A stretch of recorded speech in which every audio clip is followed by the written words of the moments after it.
Good evening, and thank you for tuning in to the Gulf Coast Sports Network. We're broadcasting live from Tom Fisher Stadium in the heart of Brooksville, Florida, for what is sure to be another marquee rivalry game.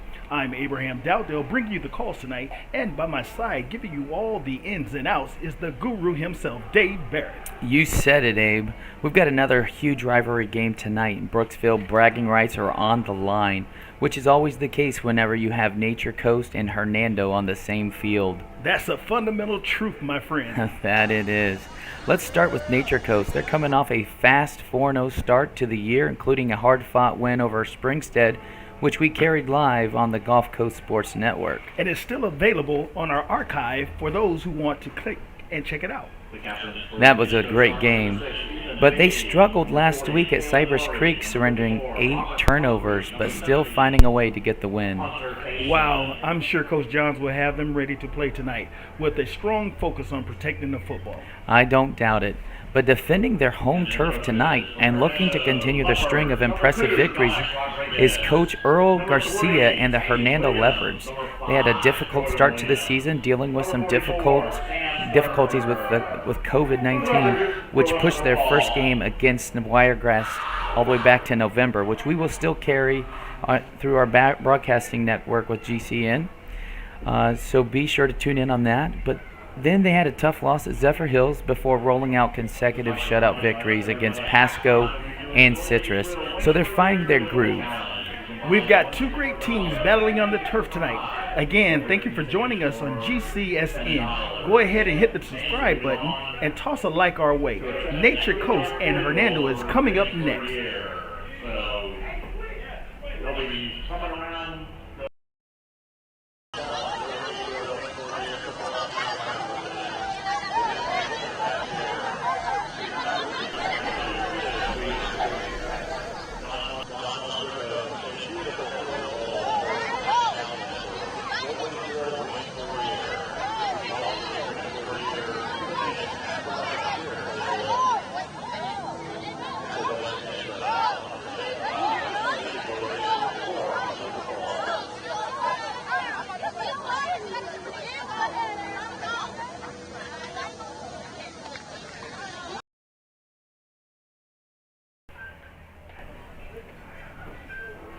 Hey, Teresa.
Will Wilkie, the broadcast engineer, coming at you right now with the live coverage of Nature Coast at Hernando, awaiting the Hernando Leopards to take the field.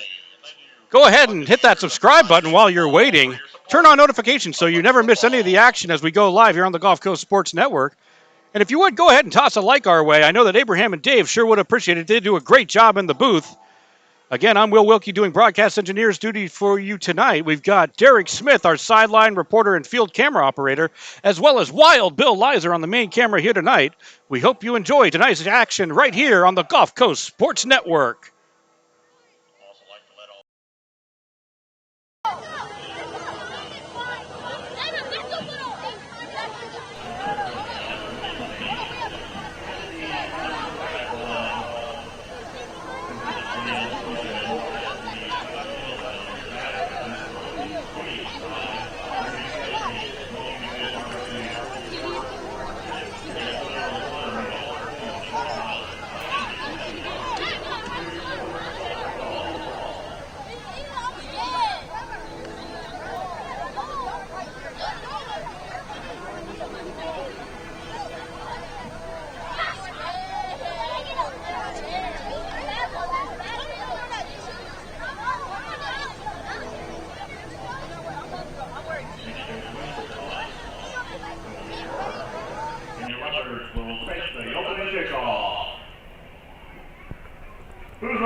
Looks like Hernando's going to receive the opening kickoff from Nature Coast Sharks. I'm going to start the game on offense for Hernando. They have a lot to prove in tonight's game. Starting off that first possession will be very important. Keep in mind, since 2018, the home team has taken the victory in each matchup between these two teams. Well, that's fantastic information.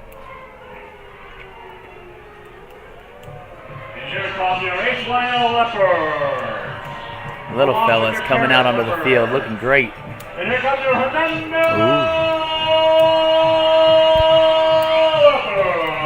Well, as we get ready to start this game, let's get ready to toss it down to Derek Smith, our sideline reporter for tonight's game. Derek, tell us about the emotions and the atmosphere on the field at this time. We'll have to come back to Derek in just a few minutes. Maybe one of those little fellas ran him over, I believe.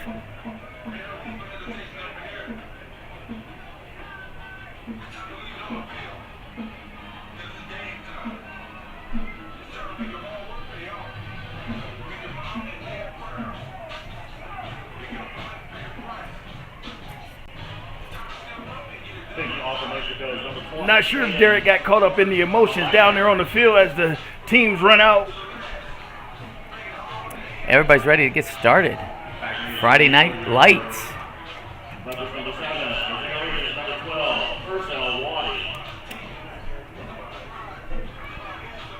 Hernando's got their speedsters back deep.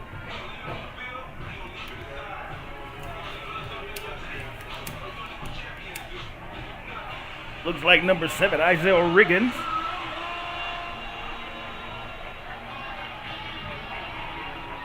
Leopards trying to get the crowd into the game. Who wants it more? The Sharks or the Leopards? It is game time, ladies and gentlemen. The pooch kick. Leopards have it. Looking for the sideline. Brought down by number 3. Number 3 of the Sharks. All right, Mr. Owens with the tackle to start the game. I'm excited to see how Hernando starts their offensive possession. What are they trying to establish? Are they trying to get number 5 the ball, get him going? They're going to go to the air. Leopards starting off with great field position.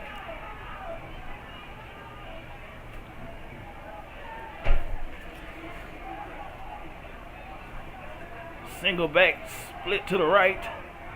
One receiver to the far left. Motion. Hand off to number 7. He takes a cut, and he's met with a host of Sharks. Yeah, not led a lot by of number running 13 for the Sharks. That's Brady Nolan. Yeah, not a lot of running room there, Abe. Nolan flew down. Mr. Murray filled the gap quickly.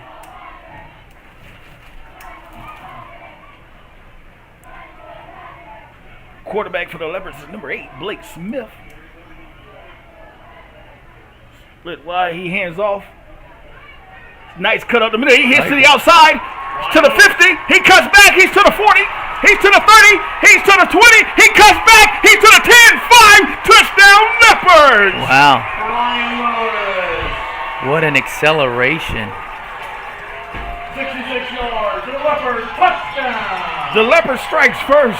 What a nice run. It was a nice handoff by number 8, Blake Smith. He handed off to Brian Lewis, number 10. Number 10 found the outside. He found some blockers, and he found some room and took it all the way to the house for the Leopards' first touchdown of the evening. He did an awesome job reading those blocks, making that hard cut, and then accelerating all the way to the end zone. The Hernando sideline is excited. Looks like number 55 is back trying for the extra point. Oh, the shift. They shift with a direct snap. He's rolling to the right. Oh. Pass broken up by the Sharks. Number 23. Alan Ho. That's going to be Alan Ho. That was an interesting play. I wasn't expecting that trick play this early in the game. Yeah, anything to get a single point. Pretty smooth though. Looked like a real kick. Quick shift. Just didn't execute. But they still up 6-0. Sometimes is that going to come back and bite them? We'll find out.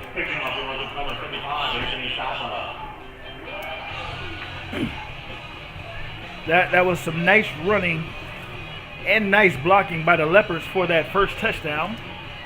65 yards.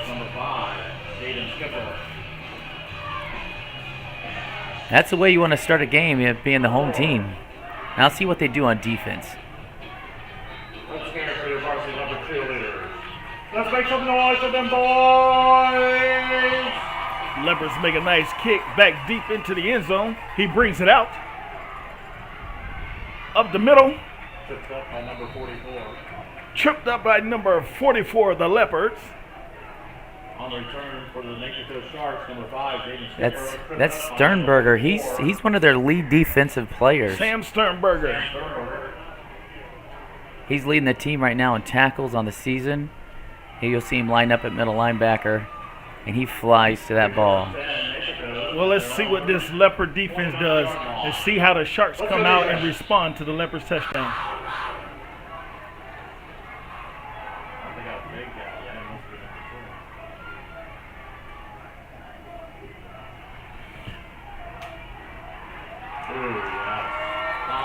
Quick run to the left side of the field by number 5. Jaden Skipper. Just a simple jet. Strong 5-yard run.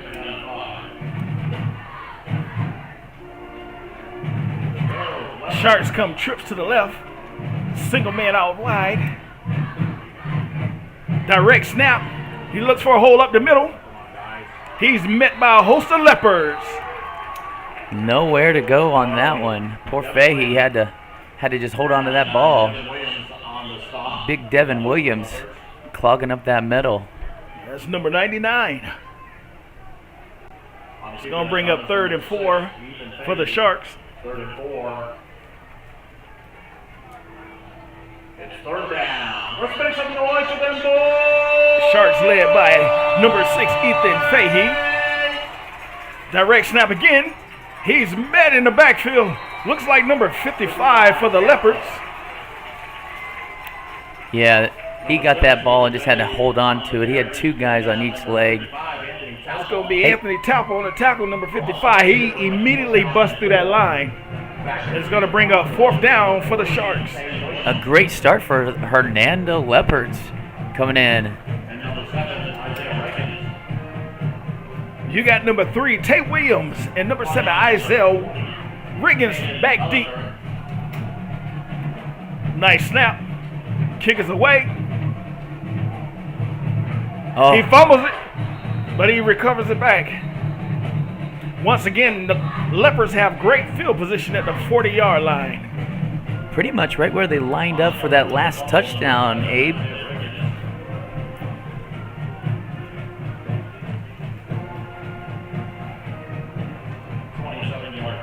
We hope you're enjoying tonight's broadcast. Go ahead and toss us a like and hit subscribe. We appreciate your viewership and your support. Let's hear for your Leopard defense.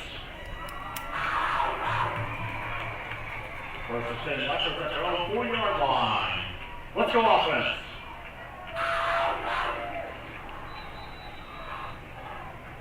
All right, another chance.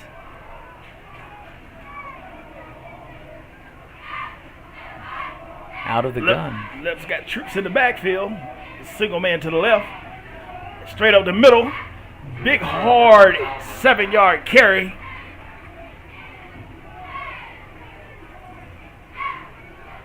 Number 2, Dominic Rodriguez. That's number 2 for the Leopards. Dominic Rodriguez with a nice run. Bring up 2nd down for the Leopards.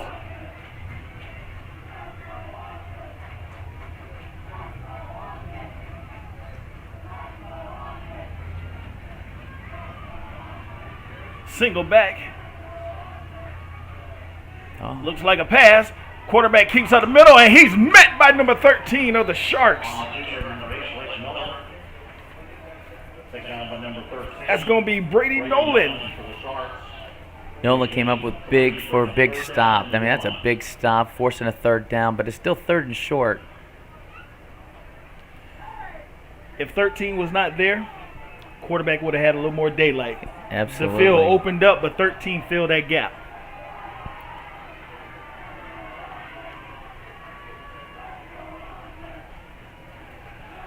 Leopards in I formation. Up the middle, he fumbles. Looks like the Sharks recovered it, and the Sharks have the ball at the 50-yard line.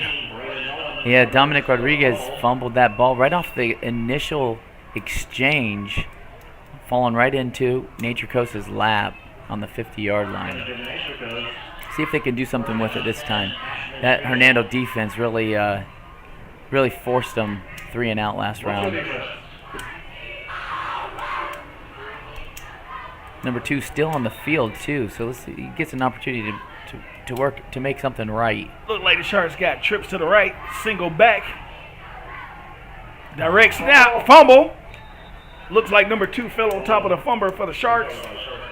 That's Christian Cromer. Fahey was not ready for that snap. You could see he was sending some motion, had his eyes somewhere else. It's one of those intense games where the emotions, the bragging rights, it's a lot at stake about this game. So everything is going to be, very competitive, very nervous. And they got to settle in. Trips again, single back. We got motion to the left. Quarterback Keith throws a screen pass. Caught, and he's brought down immediately. Man, he was brought hard, nice and low. That's number 7, Isaiah Riggins on the defense with a nice stop. We have yet to see a carry by Christian Cromer. It's going to be a 3rd down and 8 for the Sharks. It's 3rd down. Let's get loud because they love the crowd.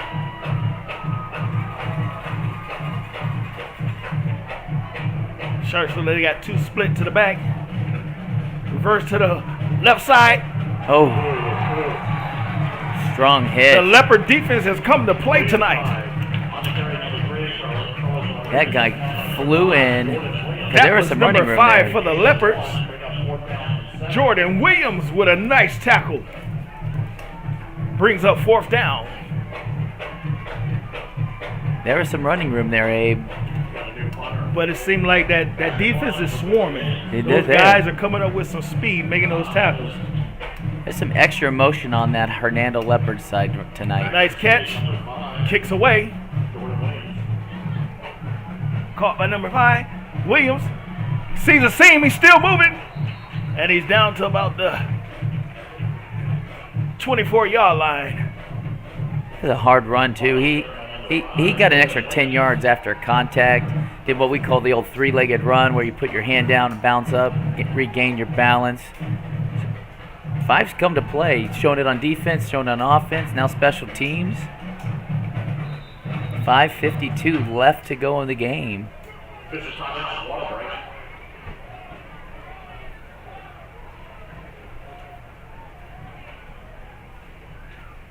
Officials timeout. It's a water break.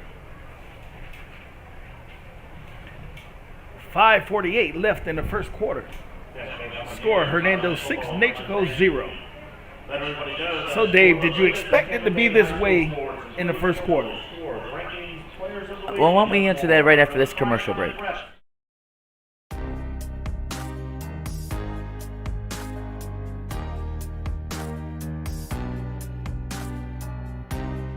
Preparing for that next step in life isn't always easy.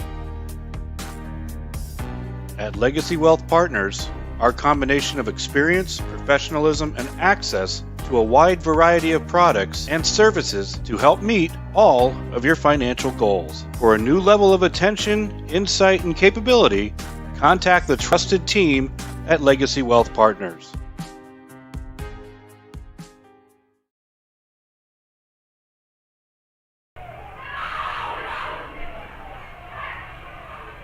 We're back to action.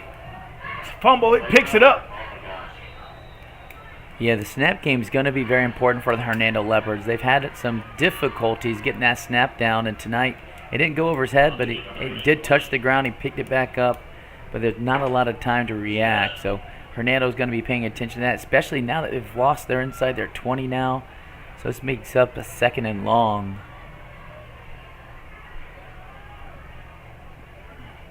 Luckily, he was able to recover that. Taking down on number 49, Angelo Hernandez. Bring up 2nd and 15. Looked like the Leopards in a jumbo pack, single back. Toss to the right.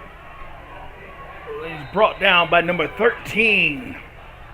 Brady Nolan for the Sharks. You know, Nolan's a standout player on offense and defense. He leads the Nature Coast. He leads Nature Coast in tackles and receptions on offense. Nice. It's going to bring up 3rd and about 15.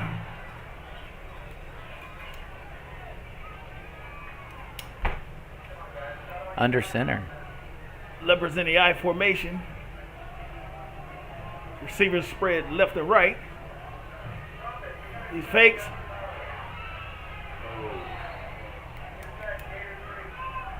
Attempting to pass out there to the left side. Trying to see what number that is. I think it's 11. Will Taylor. Number 11 for the Leopards. William Taylor. And 15. Back to country, number 55. Dave, do you think this would be a time the Sharks bring the house? Well, it'd be a great opportunity if you're trying to rejuvenate that squad, and they bring just nice the snap. edge. Kick is up. Short. The He speedster. goes back to the right side. Buck flags on the play. He looks like he's taking it all the way to the end zone, all the way on the right side, but apparently it's some laundry on the field. We're going to see what the refs say. Yeah, on those comeback blocks, you got to lead with your hands, not your shoulder pads. 10 years ago, that would have been a great block, but today's game, you have to lead with your hands, make it clean, make it safe. And but Alan Ho, the speedster, back deep. So we'll pay attention to that next time we have a punt return or on the punt team. Targeting. It's going to back him up.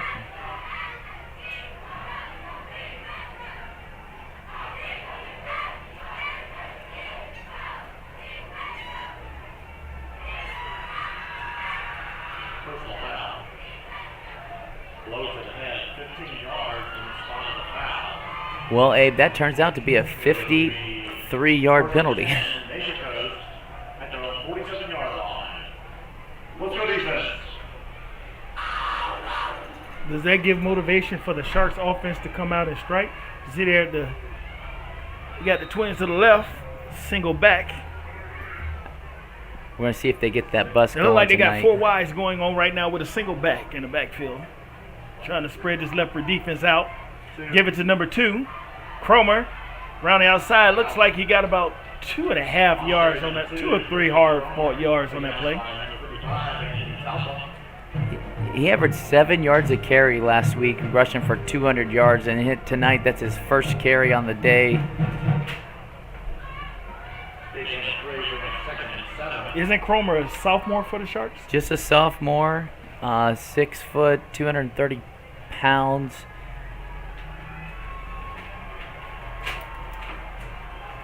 Oh, direct snap looks like. Right strike. He's met by a host of Leopards. We have a special guest who will be on air with us coming up in the second quarter. You won't want to miss this, as regional sports writer Andy Villamarzo will be joining us to run through his top 5 teams to watch as we enter the second half of the 2021 football season. That'll be something good to check into, Abe. I'm excited to see what he has to say tonight. Oh, look at this formation, Abe. Quads to the left. Quads to the left.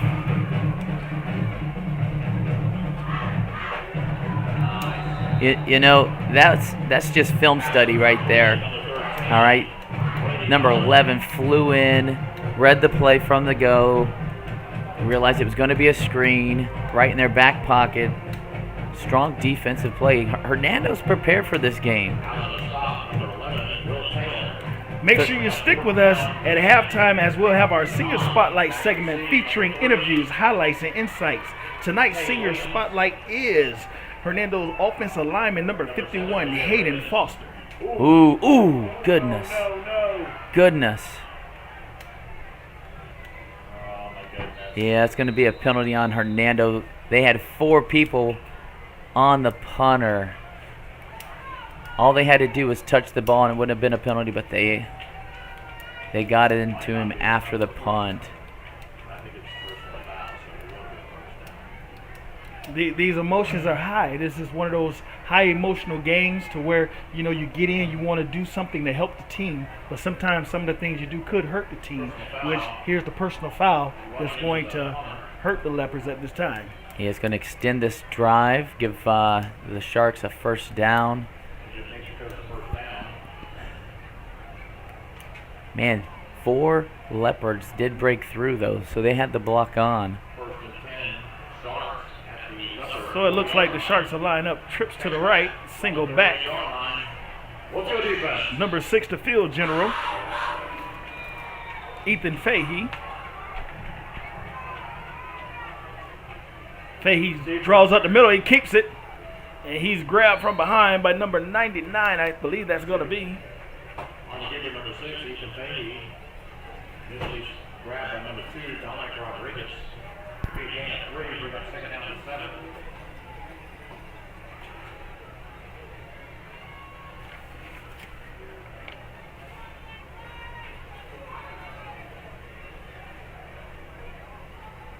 Sharks got motion to the left. Screen pass to number 5. He's hit and met by number 44, Sam Sternberger. 52 came up with the fumble. Are they saying he lost the ball? They're going to say it was down. It's going to bring up a third down. So it looked like a third and 2.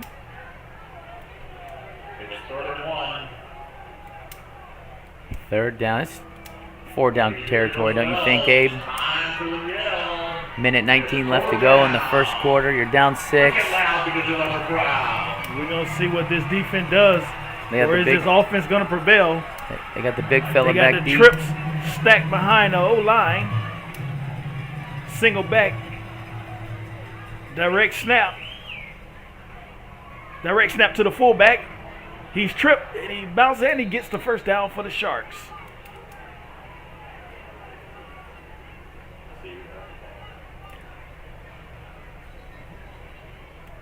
First down.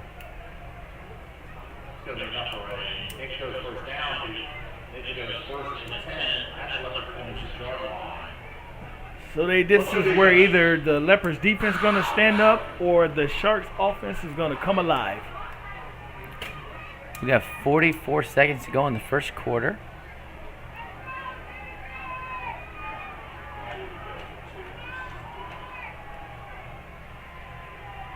Pass swings out to the left, and he's met by a host of Leopards. Is that Alan Ho?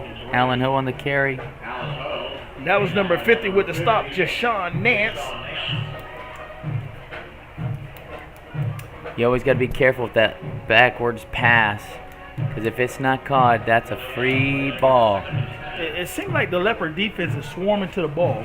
You know, he looked like he have a lot of daylight, and next thing you know, those gaps close quickly.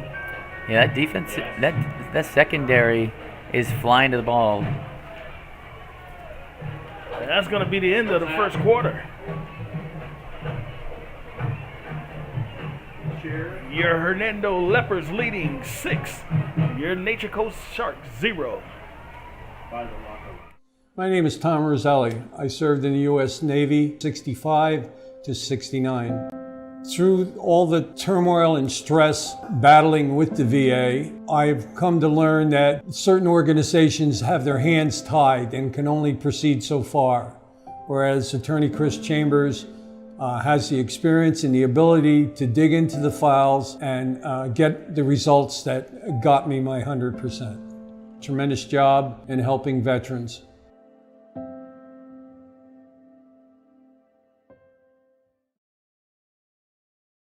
Certainly I'm an avid golfer, been, golf usually weekly, play a lot with my wife. With the repetitive motion, as you know, with a lot of golfers, it's an unnatural motion that you put your body through. After suffering for years with shoulder pain, Mike chose stem cell therapy as an alternative to surgery. I'm just excited because patients that have been in pain for years that are now doing the things that they want to do, and Mike's just going to be adding to that list. Call Aligned Integrative Medicine for exam and x-rays to see if you qualify. Single back, quarterback keepers to the right side. He has a little daylight. Somebody lay down. Number 41 for the Leopards saves the tackle.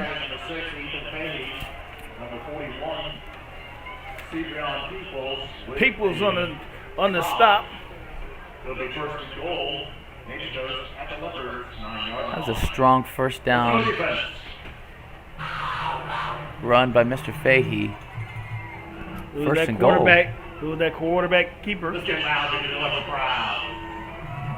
Fahey keeps it again up the middle. He's still pushing, but he's met by a host of Leopards. And the Leopards have the ball, but the referees did not call it. Number 6, Fahey. Yeah. Taken out by number 41, Secret on Peoples. Got to bring out second and goal, just inside the 9-yard line. Let's make some noise for them, boys! Another direct snap. He gives it to number 11. Trick play around to the left side, and it's touchdown. Sharks, and he still hit. Flag on the play. Yeah, he hit him. He hit him 6 yards after the end zone. That's going to get a flag every time. See how smooth that handoff was? I mean, you would think it was going straight to Chrome, and next thing you know, he hands it off and round the outside for a Sharks touchdown. Number 11, wasn't that 11? Yeah. Late hit against the Leopards. Whoever did that. Oh. You ready? And for the extra point. That's an extra point. It's going to go to you. Hayden Melliker. Holding the quarterback, number 6, Ethan Fahey. All right.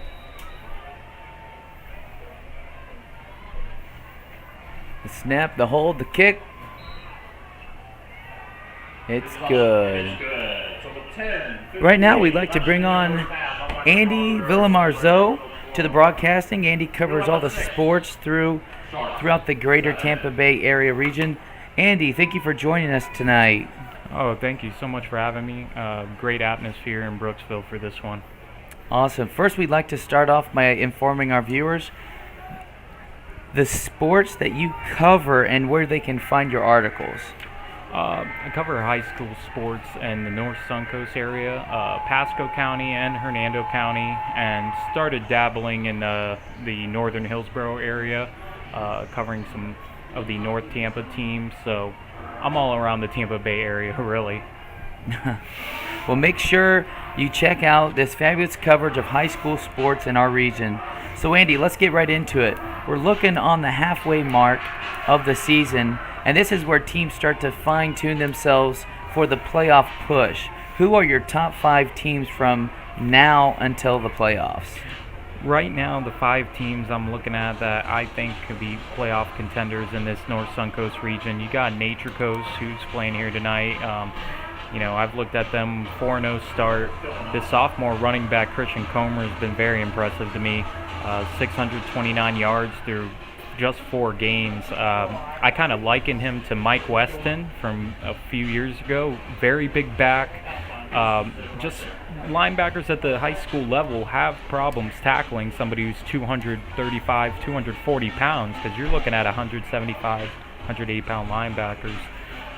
Then you got Zephyr Hills. They're off to a fast start. I see them being a team that should be able to make a push into the postseason. Wiregrass Ranch is a team I was very high on before the season. They just lost to Wharton here last week. Hopefully they can bounce back tonight against River Ridge. Last I heard, they were down 7-0. We'll see if they can kind of make a strong push. Mitchell, they were a team last year in Class 7A that was just on the precipice of reaching the state semifinals. They lost to Orlando Edgewater, who had a bevy of college recruits. And Springstead, I really like what the Eagles have done defensively. A much better team from a year ago. They were 2-6. This year, 3-1 start. Only losses to these Sharks, and that's nothing to be ashamed about. It's going to be a lot of fun watching these teams as well as the others down in the final stretch. And of course, Andy, you know that you can catch some of these big matchups right here on the Gulf Coast Sports Network. Before we let you go, please let everyone know where they can track you on a daily basis. I'm primarily as known as the Twitter guy. A lot of people, when they see me come to the games, they're like, "You're that guy on Twitter." My handle is @avillamarzo. So it's just the first letter of my first name and then my last name all together. And actually tonight we're gonna have a little Twitter space. It's something new, kind of like a radio podcast type deal. Around 10:45 p.m. people can find myself and a couple other reporters that cover football around the area. We're going to talk about the games that happened tonight, and it's kind of like our own little post-game coverage, of what goes on here in the Tampa Bay area, North Suncoast region specifically. Thank you again, Andy, for joining us tonight. That was Andy Villamarzo. Be sure you follow him online and check out his articles. We'll have a link with his information in our game description after the conclusion of our game. Following that onside kick. Well, Abe, he mentioned 5 local schools, including Nature Coast, Springstead, and we got Hernando here that's putting up a great start. Pretty interesting facts, though, listening to Andy. Yeah, it'll be interesting. I'm going to make sure I follow to make sure we stay on top of what area teams are actually doing something, hoping for a big push in the playoffs. Yeah, there's always good local talent.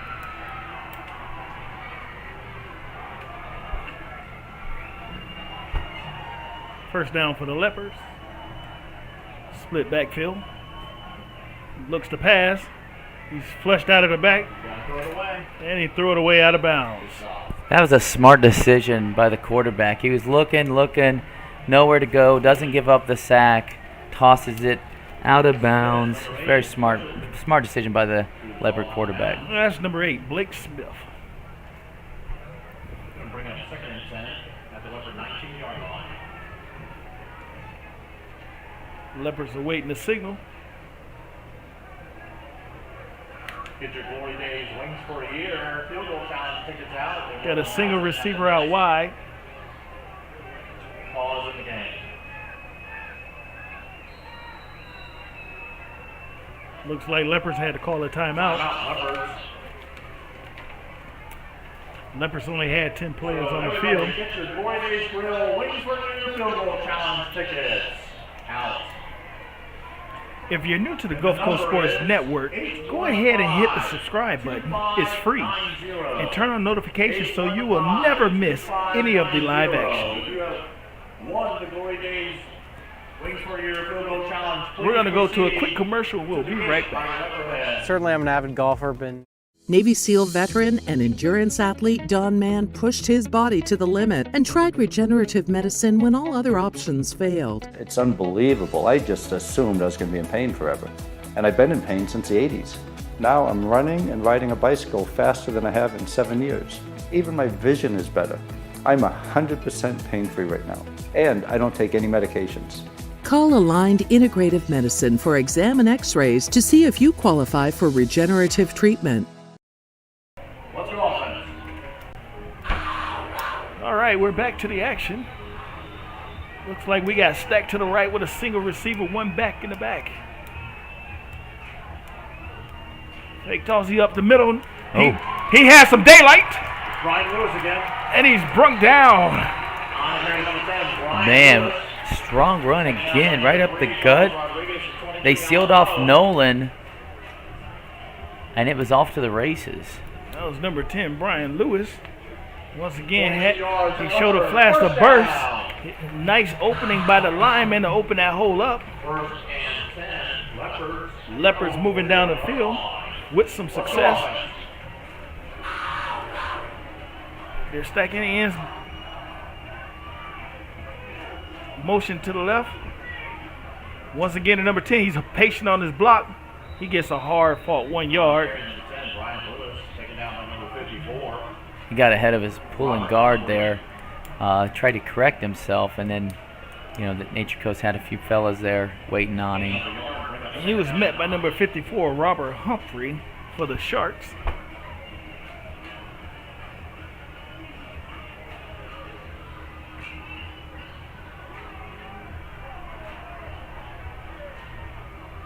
Leopards go with the 3 backs to the back.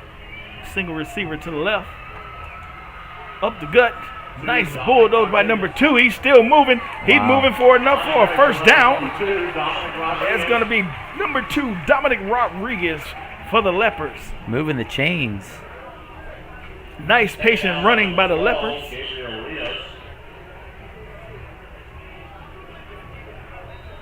They're going to go back to that trip in the backfield. Single receiver to the left.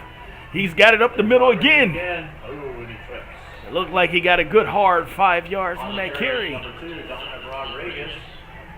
Tripped up by number 49, Angelo Hernandez.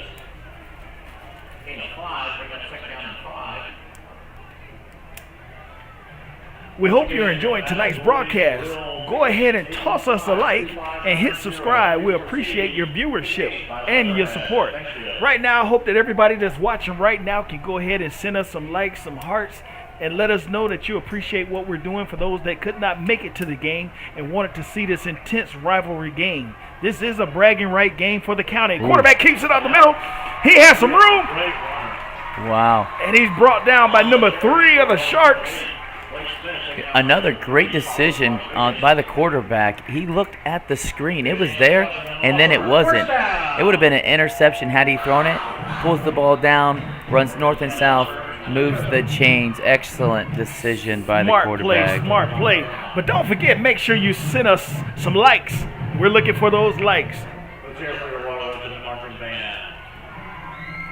And remember, you can subscribe. It's for free. We got trips to the right. Quarterback keeper at the middle. He splits to the outside, and he's brought down at about the 30-yard line. Number 1 and number 3 for the Sharks. Bring up 2nd and 5 for the Leopards. Actually, it should be 3rd and 5. Nope. Yep. No. No. Yep. It is 5.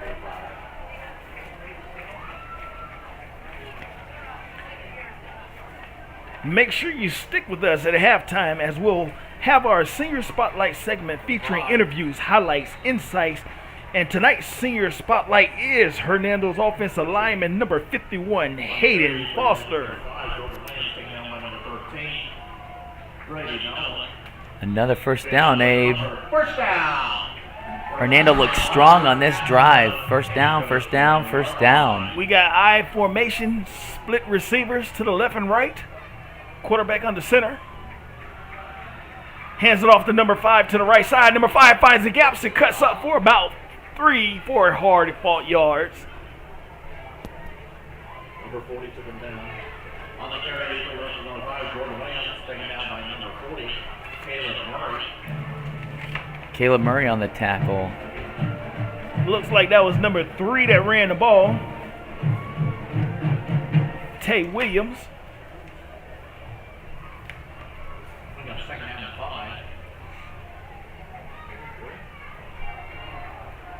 5. Leopards showing a variation of formations tonight.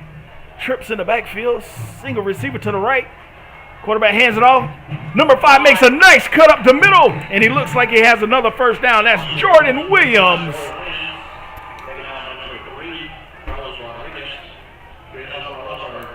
Hernando's pretty impressive on this series. It's Getting first down. They're in the red zone. They are knocking on the door. Will the Sharks open it, or will they keep the door closed? We're back to the trips in the backfield. Single receiver to the left. Hand off to number 5. He gets about a yard inside.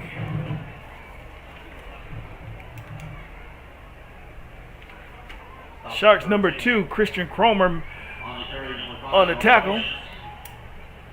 Stop by number 13, Raymond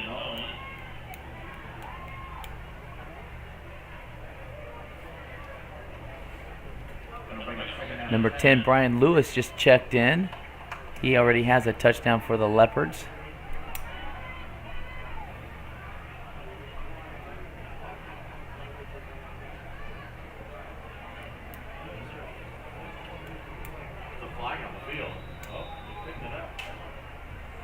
They moved him back.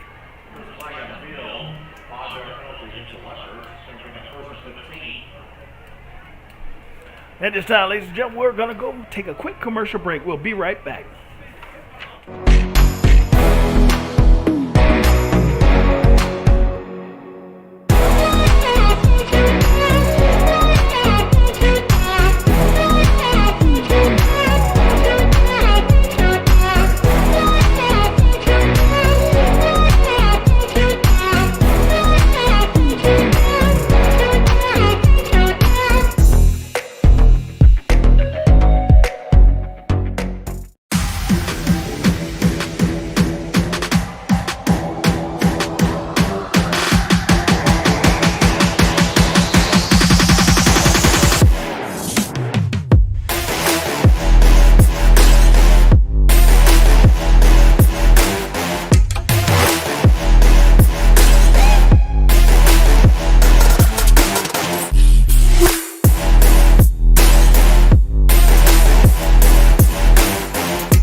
We're back in action.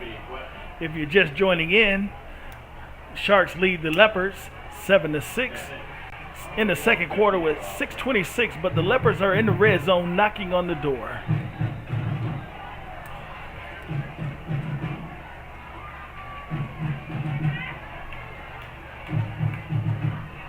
Toss to the left. At the bottom is number 3. Hard running by the Leopards. Quick stop by number 3 of the Sharks. On the carry, number 10, Brian Lewis. On the ball, tackle is number 3. If you're just tuning in to the Gulf Coast Sports Network, we're broadcasting live from Tom Fisher Stadium in the heart of Brooksville, Florida.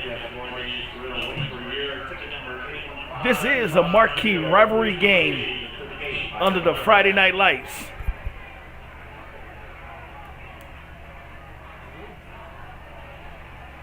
Here's number 10. Number 10 finds a seam, moves up the seam for about 5 yards. Very patient runner, runs well with his eyes.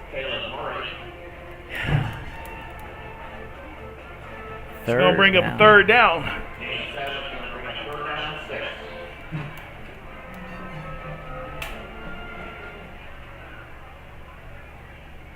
This is a very challenging and unique spot for the coach right now. 5 minutes till halftime. Your team is in the red zone. Down by one. You want the points. This would be a very important down.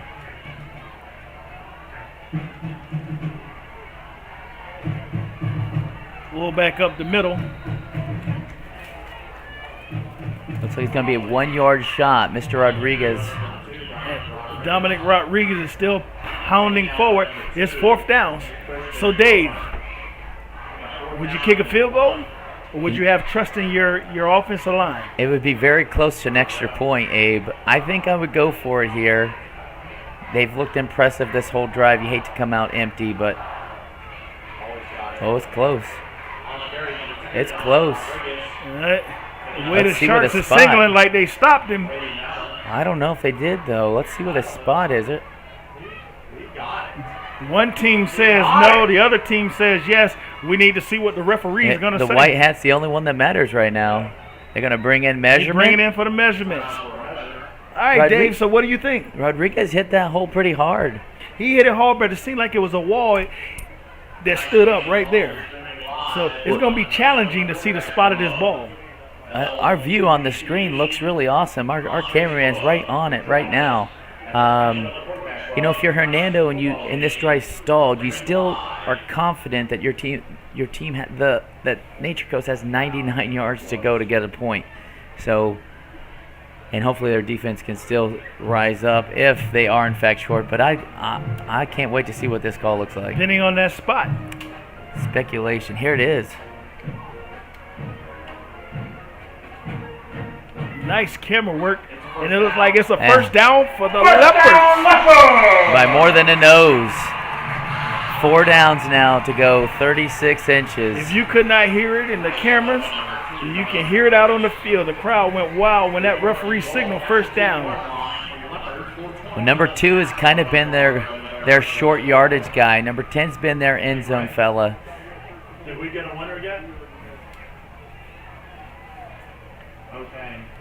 They have both of them on the field. One more time and then a new one. Trips in the back. Single receiver, quarterback keeps it. They pushes him. And he looks like he's in for the touchdown. Number 8 for the Leopards. Touchdown! Blake Smith. The Leopards answer. You know, he had some great help too, right behind him, pushing him through. Keeping his legs moving. Hernando has to be impressed with how well they've responded this entire game. Now they get that PAT.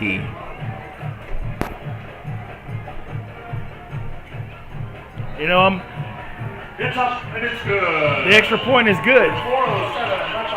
That extra point would have been good for about 40 yards, Abe. Yeah. Let's go to commercial. We'll be right back. One more time. My name is Tom Roselli. I served in the U.S. Navy 65 to 69.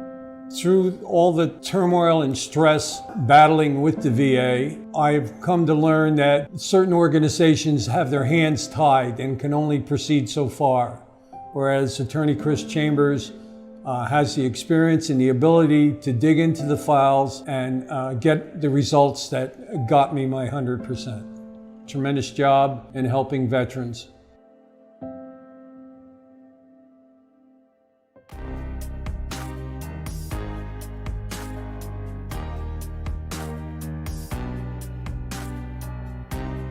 Preparing for that next step in life isn't always easy.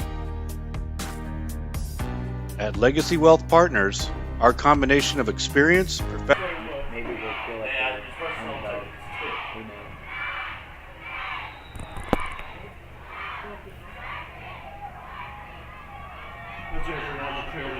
And we're back to the action. Tries to bring it out. He takes it up the middle. And he's met by some Alpha, The kicker makes the tackle on that. All right, now if you're Nature Coast right now, you have 70 yards to go. You have 4 minutes to do so. Your team's down 6 points, and you need to respond because right now Hernando has been outplaying them. So let's see what they do here. Pull out your coordinated tickets once again. If you have 815-25-90, please proceed to the gate by the Leopardhead. Look like we got trips to the right. Single back. 30-yard line. Skipper's all by himself, one-on-one out there. Looks to pass. Throws it up. Oh, don't do that. And it's an incomplete pass. Yeah, Skipper was all alone, one-on-one. He's a speedster. Just slightly overthrown. Little extracurricular activity at the end, no call. Last chance. It's where you get that rivalry game, but you got to be smart in these rivalry games because any penalty can put you in jeopardy. And you don't want to give up free yards. 3 minutes, 55 seconds left in the half. Nature Coast 7, Hernando 13.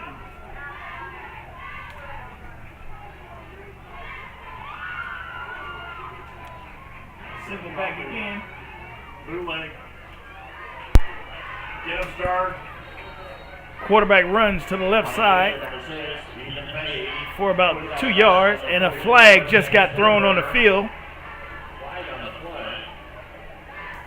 It can't be late push.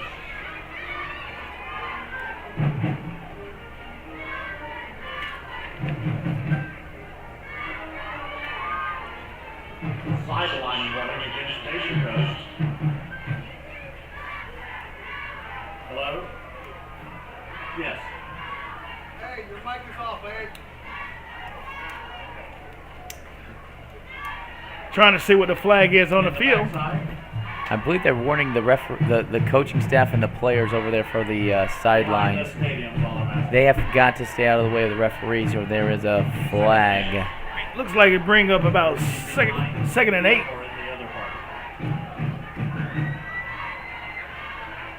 Okay. Toss to number 2. He bowls through the middle for a good hard fought 4 yards.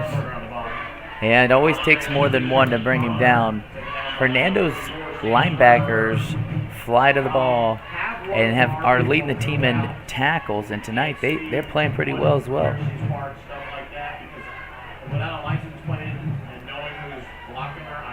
Third down, very important third down, Abe. Okay, she needs to go back out the other side where she came in then. Single receiver to the right. Yeah, she came in. Quarterback keeps it to the left side, and he's met by a Leopard. You know, Fahey's a super fast kid, and you haven't been able to see his explosive speed yet, simply because there's always been a Leopard right in front of him. It's fourth down. You're on your side of the 50. 3 minutes to go in the game. You cannot let Hernando have the ball this close. I'm sure they're going to punt.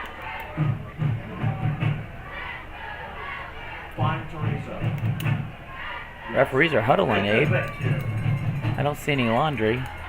Looks like the referee's talking it over about something, either sideline warning. The white hat is in the middle.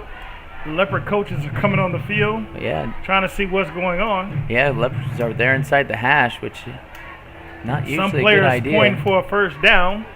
Coach Johns is at the field too. We got all the coaches on the staff. We got them talking. Got the white hats involved. Clock is stopped. 3:05 to play. Coach Murray on the field. Coach Johns on the field. Coach Garcia on the field. Hernando's excited. I'm not sure what's going on. That's my fan. Looks like it's going to be Hernando's ball. Not sure what's going on. Referee still talking to the coach on the sideline. But if you're just tuning in to Gulf Coast Sports Network, we are broadcasting live right here in Tom Fisher Stadium in the heart of Brooksville, Florida, for what is sure to be a rivalry marquee game right here, right now. So send us some likes. Might have been ruled a fumble. Might have been ruled a fumble. Looked like Either it was way. a fumble on the play, and I guess the referees decided to go ahead and give it to the Sharks. Either way, it's a first down for the Leopards. Leopards Short in that field. trip set in the backfield, single receiver to the left, handed to the fullback up the middle. Looks like an injured Leopard on the ground. Injured. Grabbing his left ankle. Hopefully it's nothing serious. Leopard down on the field.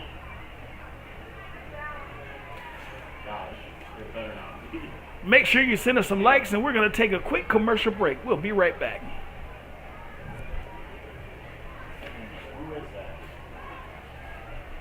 You know, why don't we go to the region scoreboard instead, Abe? Let's see what's happening this Friday night.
All right, the injured Leopard player is walked off on his own feet.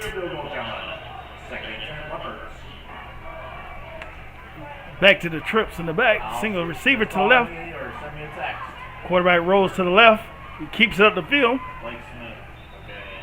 Rung down by number 13. Brady Nolan. Brady Nolan once again. Call his name all night long. He loves this game. Third down, tick-tock for the Leopards.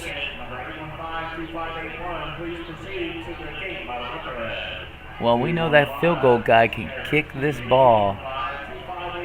We still probably need to get him a little closer. Looking at about 3rd and 9. I formation. Drops back. Finds a hole. Flag on the play.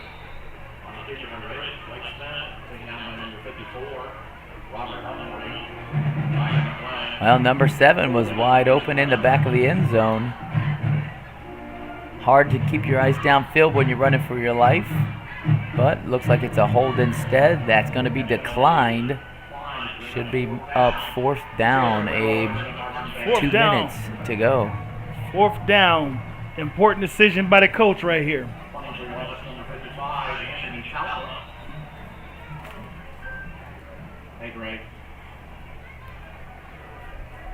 Looks like a punt. They don't have quite enough players, do they?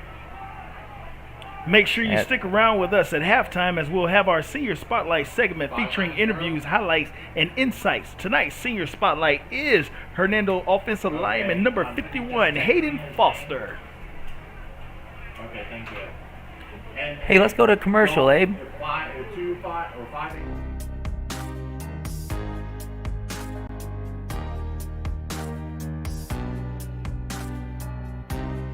Preparing for that next step in life isn't always easy.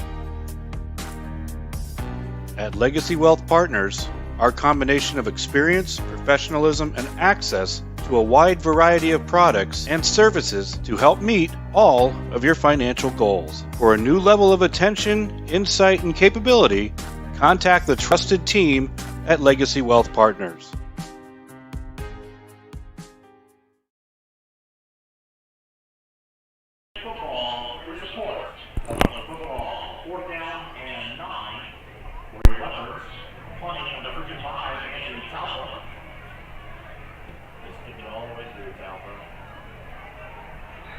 Looks like the Leopards are going to be kicking. Back deep for the Sharks is number 23, Alan Holt. Kicks up, is high. It just hit the line. Just hit the line. It took a Hernando bounce, that's for sure. Almost a perfect placement. But it is a touchback, and Nature Coast will get the ball at the 20-yard line with 80 yards to go in 1 minute and 44 seconds. U.S. Army is here for the U.S. Army Strong Term. Let's see what the Sharks are cooking up. To everyone attending tonight's game, the U.S. Army appreciates the support of our soldiers defending the United States of America, both home and abroad. They're strong, and the U.S. Army strong. First and 10, Nature Coast at their own 20-yard line. Let's go defense. This is where we need to stop. Number 2 round the outside to the right. And he's pushed out of bounds at the 30. And he'll stop the clock. That's Cromer's first time he got loose. Looks like he got a first down.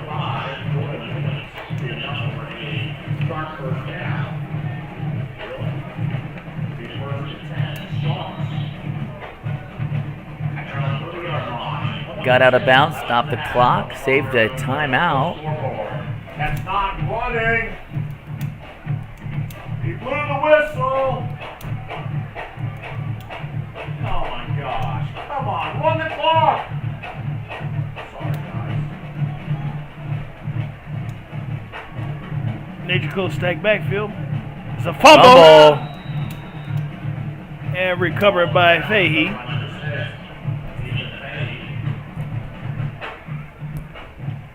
Which will bring up 2nd and long with 1 minute, 22 seconds left in the ball game, and the clock is still running. Looks like the Sharks are just trying to get to halftime so they can regroup, replan, reorganize. Sharks go 4 wide with a single bag with a motion to the left. Quarterback keeps it. He's looking deep. Oh, it was almost intercepted. 2 Leopards were over there by Mr. Skipper. That looked like number 3, Tay Williams. Number 3, Tay Williams with the breakup. I actually thought he almost came up with the ball. It was close. I think all 3 of them had their hands on it at one point. 3rd down, 58 seconds. Quarterback drops back. He's looking. Screen pass. And is met. Nice Leopards defense. Number 44, Sam Sternberger. Sternberger has been all over the field this first half. Huge tackle. Don't forget, at halftime, we have our senior spotlight, which will be Hernando High School's offensive lineman, number 51, Hayden Foster. So make sure you stay tuned and check that out.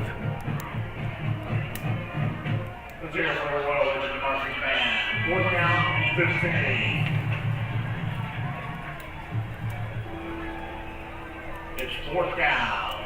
Big 4th down, Abe. Big 4th down. 42 seconds left on the Fargo Brooksville scoreboard. Hernando Leopards 13, Nature Coast Sharks 7. They line up in the punt formation.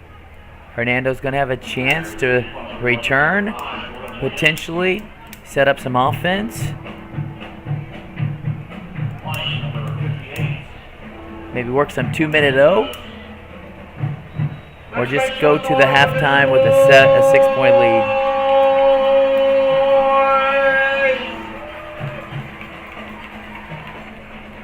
Clock's running. Punts away. And he falls on it. He secures it and falls on it. It looked like number 5, Jordan Williams. All right, 32 seconds. You taking a knee here, going tight victory, get to the halftime? I would take a knee. Yeah. I wouldn't let anything, happen. It's a rivalry game. It's tough. Anything can happen. This game is still close, and the game is still in both teams' hands right now. And you got to think that the Leopards have outplayed them in the first half, and it should reveal that on the scoreboard, which it does. Take the knee. Let's see what happens. I'm thinking they'll take the knee. Let's see how the Leopards line up. Well, he's going gun, Coach. He's going gun.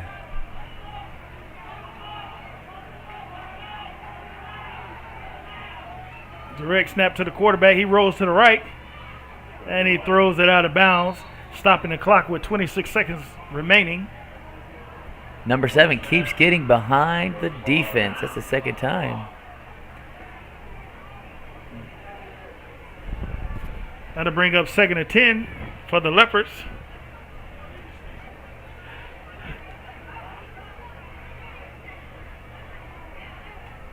Just like Leopard fans know that the Gulf Coast Sports Network, GCSN, will be highlighting as a spotlight player number 51. Same formation. Trips to the right. Flags on the play. Uh-oh. Leopard singling. So thank you, Gulf Coast Sports Network, for your support of football. That's sportsmanship. So on. either the sidelines are saying things over there on Nature Coast side, which will march the Leopards right down the field. The Sharks will be 15 yards. 15 yards. First down. 15 yards. That makes it a little easier to toss that ball down the field. Get in field goal position. 27 seconds.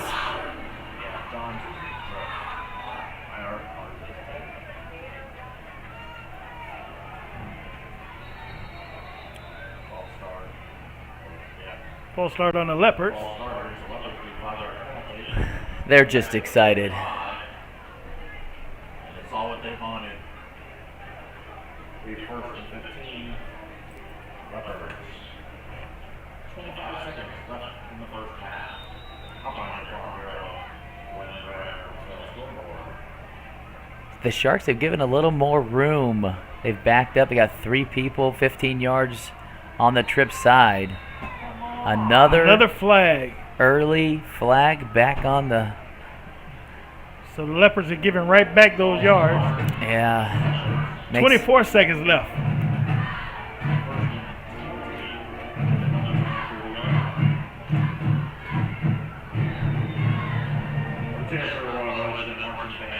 Right here, Tom Fisher Stadium, Brooksville, Florida. For tonight's Friday night game between the Sharks and the Leopards. And it's another pass. Pass is, it was in and out of the hands. In and out of number 11's hands. Number 11. It's going to be William Taylor. Taylor's seen so much daylight on that play. Well, he had man coverage away from the trips. Puts us at 20 seconds, Abe. Second down. It seemed like the longest 26 seconds we've had. I formation. Receiver split to the left and right.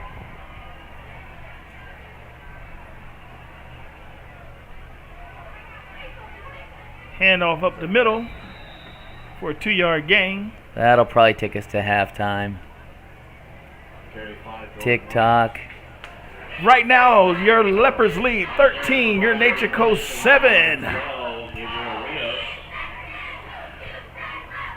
At this time, we're going to hand things off now to our broadcast engineer, Will Wiki, to take you through all of our halftime content, including the Senior Spotlight and the Legacy Wealth Partnership Regional Scoreboard Update. Take it away, Will.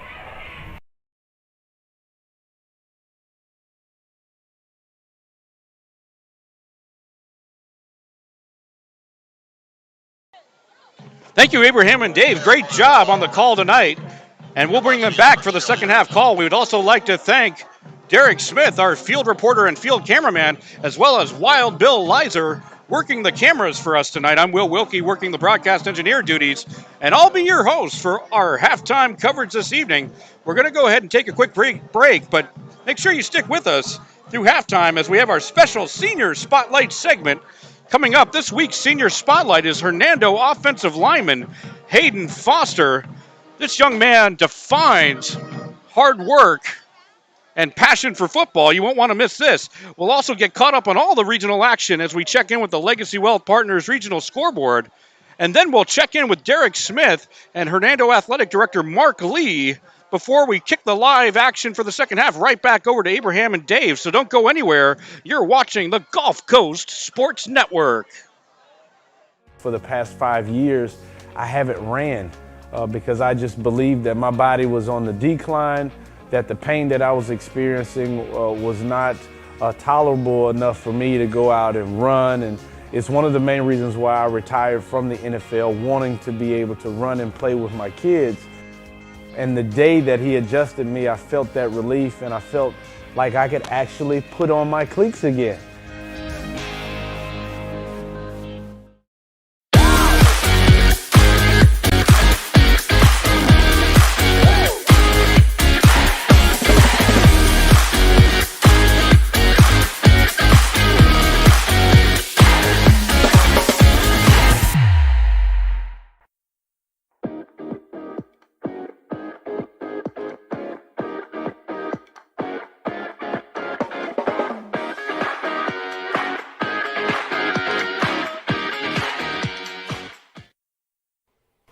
Hayden was 5 years old.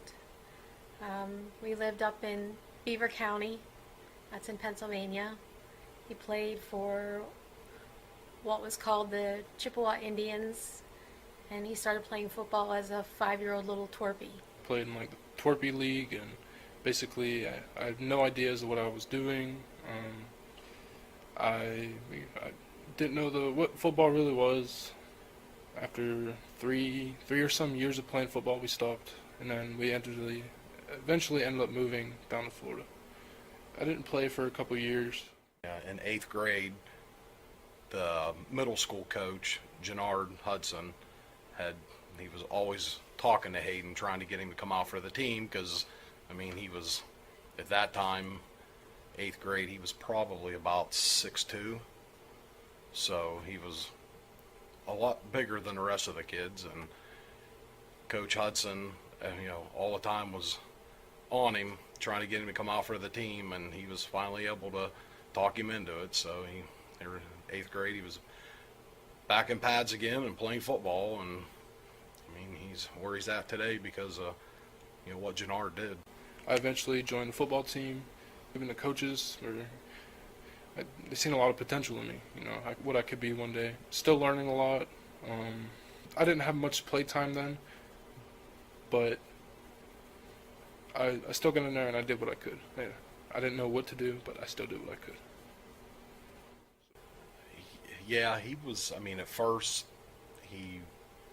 I think he was doing it more or less because we wanted him to, but, after what, Coach Hudson did for him and getting him back out there and him realizing, what his potential could be, I think things started clicking a little bit, but not quite.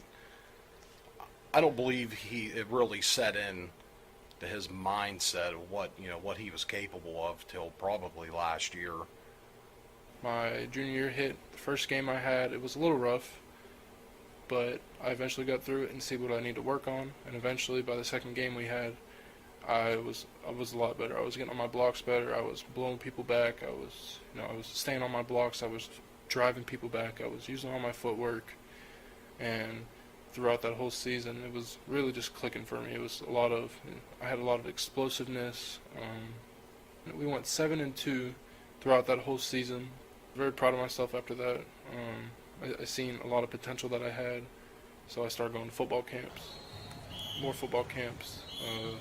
I also found my parents had also got in contact with a football trainer. Yeah. Hayden's gotten a lot better from his junior year to his senior year.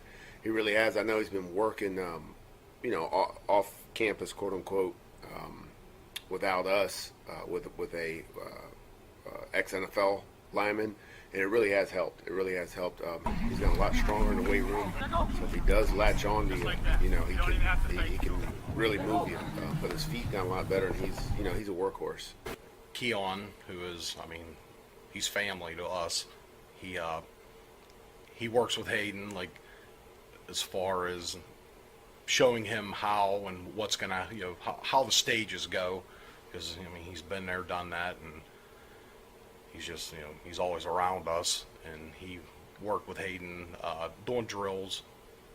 Keon started working with him doing footwork and ladder drills, and just kind of showing him the ropes of what he was gonna be expected to do coming up into playing high school ball. So he's got a lot of people around him that have helped him and kind of know the ropes of what he might be faced with. So yeah, they're rooting for him. They care about him.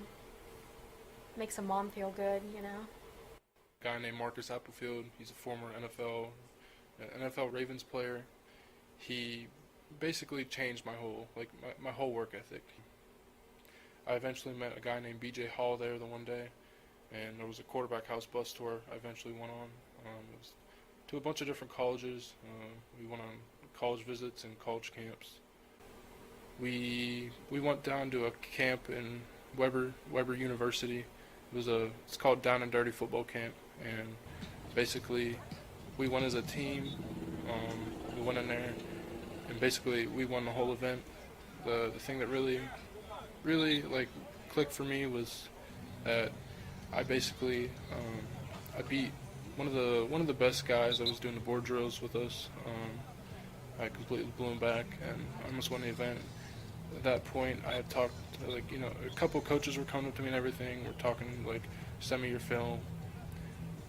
I think that he was starting to realize his potential even before Marcus entered into the picture. He was doing a lot in the weight room. He is pretty close with Coach Griff. You know, he started out only benching, I think, in the 170. But he ended up qualifying for the state championships this past year, and his personal best, I think, was 355. But anyways, I mean, he just puts in the work and the effort to get bigger, to get stronger. Weightlifting was a part of football. There was an opportunity to join a weightlifting team, so I took the opportunity to my advantage. I came in the weight room only benching, small amounts like 170. I was, get stronger on the field. I took weightlifting as, basically a challenge for me to just set new goals with myself.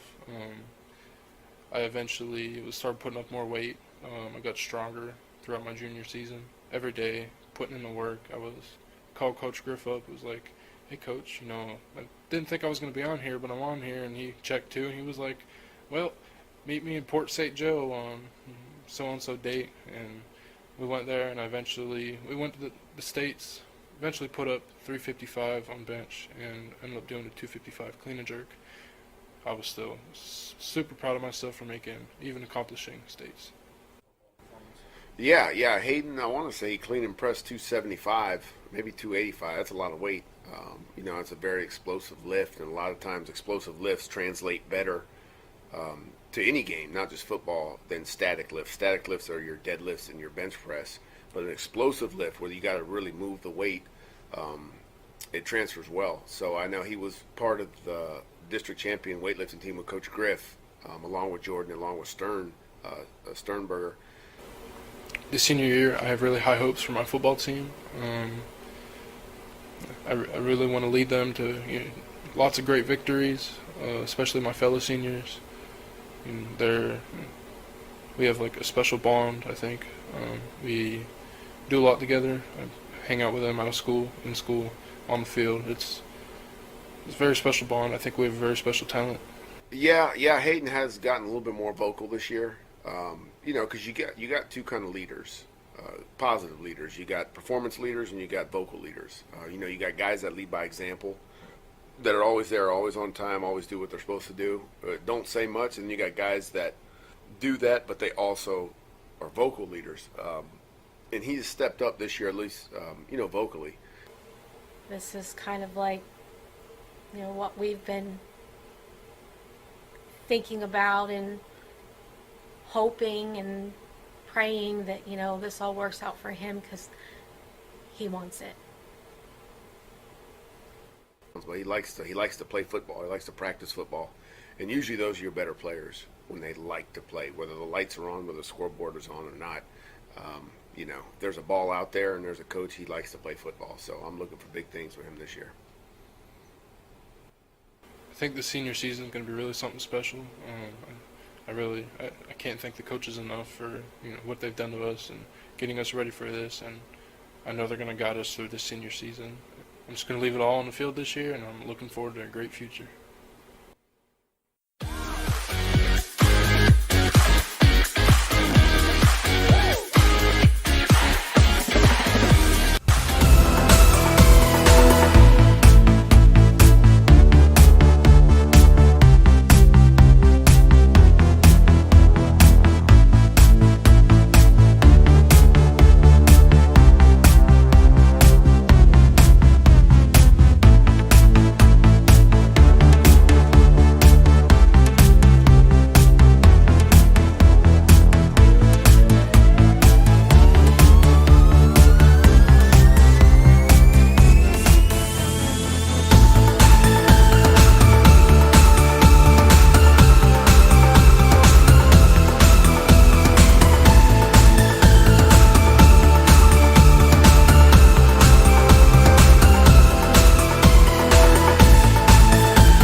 We hope that you're enjoying the halftime festivities here at Hernando High School. Hernando currently has a 13-7 lead over Nature Coast, and we have a special guest with us down on the field with Derek Smith. Derek, take it away. Athletic Director Mark Lee. Thanks for joining us, Mark. I wanted to get your thoughts on first half performance. It's been a heck of a ball game. It's been a great game. It's a great county rivalry. Coming in, we didn't start the season off the way we wanted, but Coach Garcia's done a great job getting our guys ready. We're 2-game win streak. Hopefully, the next 24 minutes will go in our favor and make it a 3-game deal. It's just great atmosphere. Tip J Bucks are here. So it's a great high school atmosphere. We have a great time. Yeah. What, any thoughts on the rivalry you guys have had with Nature Coast? Not just in football, but baseball. We know how that went last year.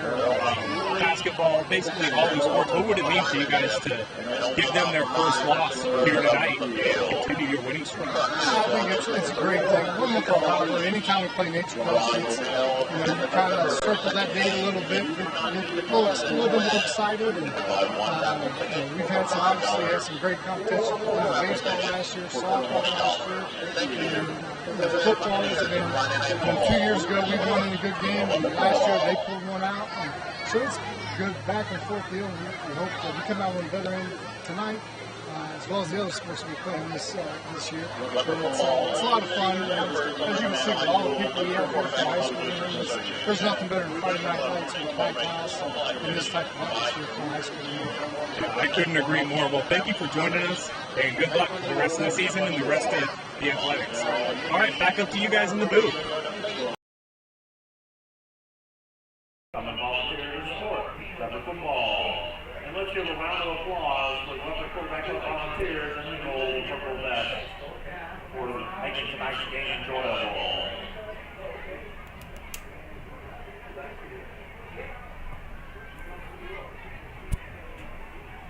And Leopard football also thanks all of the quarterback club volunteers for making Leopard football possible and game enjoyable for the fans.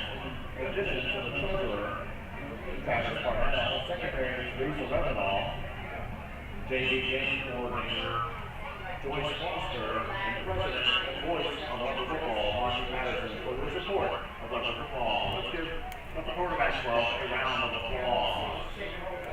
No Leopard Quarterback Club, arguing Leopard Football. All right, we're getting ready for the second half of this game. Leopard Football, the Quarterback Club hosters like the bank. We're back getting ready for the second half of this ball game. Hernando 13, Nature Coast 7. Dave, would you have thought it would have been anything different at this point? Oh, these schools are 8 miles apart. They love to play each other. Bragging rights for Hernando County right now. A great contest already. It's exactly what I expected it would be. So the second half, is going to be one of those games keeping emotions in check. Penalties, ball control, because any little thing can turn this game right now, especially with it being just 13-7. And we know that Nature Coast can put up some points at any time, but the Leopards have shown that they have a strong defense that's playing here tonight. Yeah, they're bottling up Christian Cromer, who's only had about 6 carries on the evening. But the Leopards defense has handled nearly everything that the Sharks have thrown at them so far. But on offense, I'm most impressed with the Leopards' drives. They're moving the ball down the field. But you're right, Abe. Turnovers, penalties. This is going to come down to the fine details of most football games. Well, for the most part, the Leopards, number 10, Brian Lewis, seemed to have a great first half. He had a nice run that he ran for that 65-yard touchdown. And then they also had on defense, number 44, Sternberger. He was swarming that field as well. What do you think about Nature Coast? Yeah, on Nature Coast side, you see Brady Nolan and Caleb Murray and the middle linebackers making it tough for the Leopards to continue their drives. On offense, though, they have to they've had some miscues. They've had some fumbled snaps.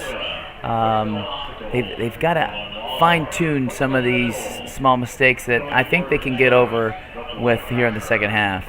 Right, and we don't want to miss number 8, Blake Smith.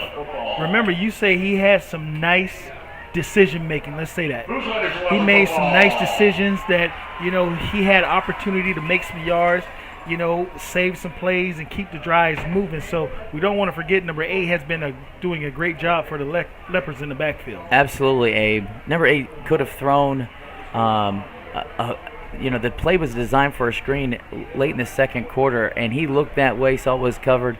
Instead of throwing the pick, he went north and south for a 15-yard run. Earlier, we saw him scrambling, throwing the ball away when the Sharks were on him. He's made some great decisions, had some good positive yards, keeping his team right where they need to be. I'm excited for this kickoff. I am too. But don't forget, make sure you toss us some likes. Make sure you subscribe. It's for free. Yeah, give us some likes. This is Friday Night Football in 4 seconds. I can't wait. And just a quick thing, one of the fans said they were watching the game, and they said the field camera guys were doing an excellent job, especially with zooming in on that fumble play. They loved it. So shout out to our camera crew tonight. The fans are loving what you guys are doing. We appreciate it. The speedster Skipper has a little crease. Up the field. He's brought down about at the 35. Yeah. Skipper's a guy that you want to contain for sure. That's number 5, Jaden Skipper. He showed some speed there. He got some speed as he took it up the middle. Yeah, he's their outside threat, their deep man on the kickoff return. Let's see what they can get the ball in his hand. He started the game with a jet sweep. All right.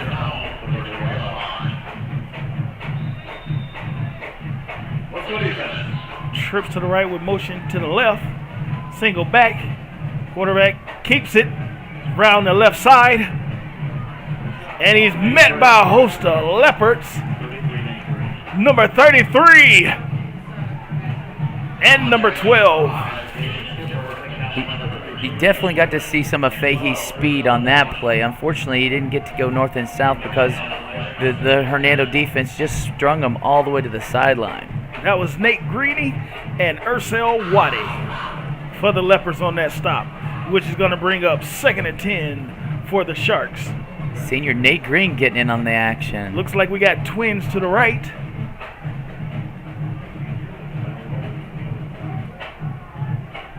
Screen pass, almost picked off by the Leopards. That's film study, Abe. That's film study. They have seen that play. They know when they line up in trips that 13 is the guy they throw it to, and he jumped that ball, jumped that route, and nearly took it to the house. It's going to bring up 3rd down. Still no Cromer on this opening drive.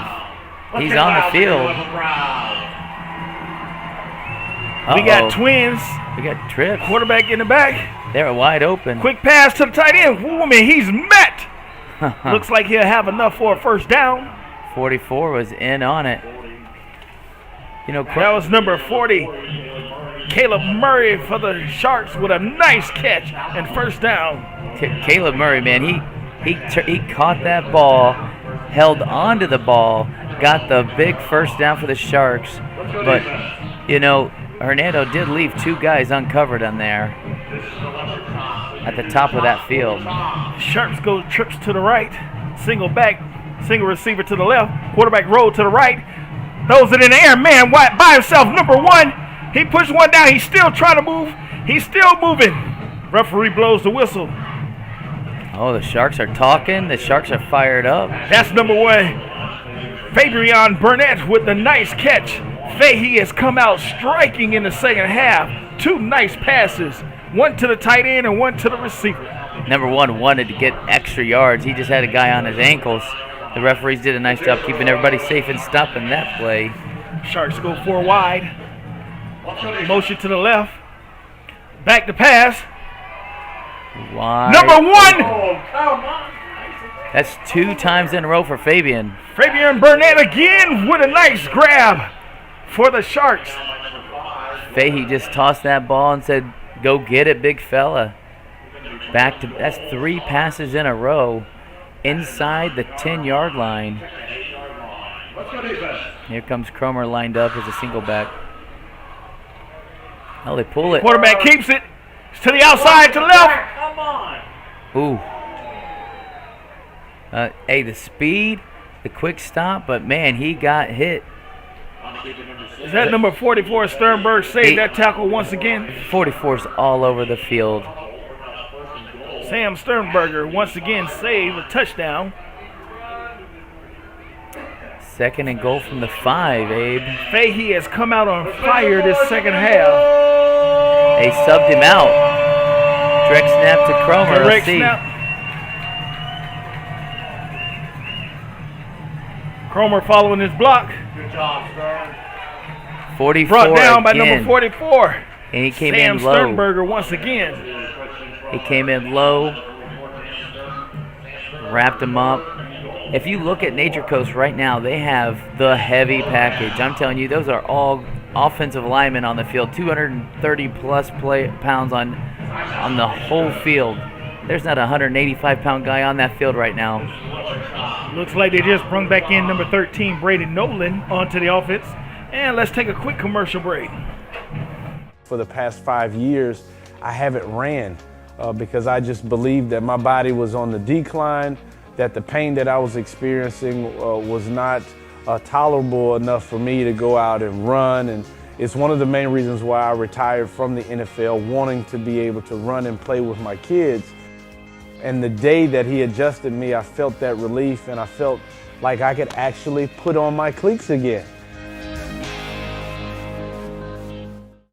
My name is Tom Roselli. I served in the U.S. Navy 65 to 69. Through all the turmoil and stress battling with the VA, I've come to learn that certain organizations have their hands tied and can only proceed so far, whereas Attorney Chris Chambers has the experience and the ability to dig into the files and get the results that got me my 100%. Tremendous job in helping veterans.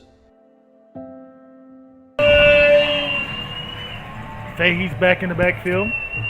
Trips to the right, single receiver to the left.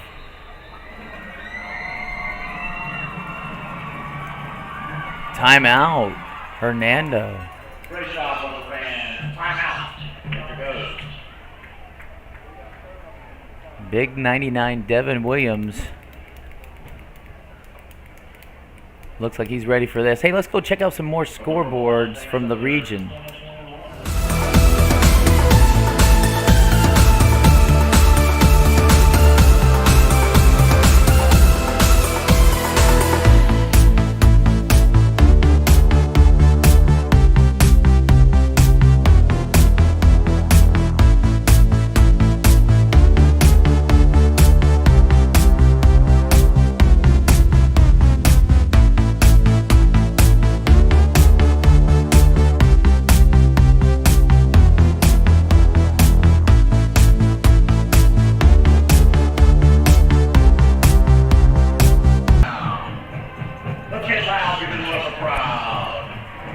Trips to the right.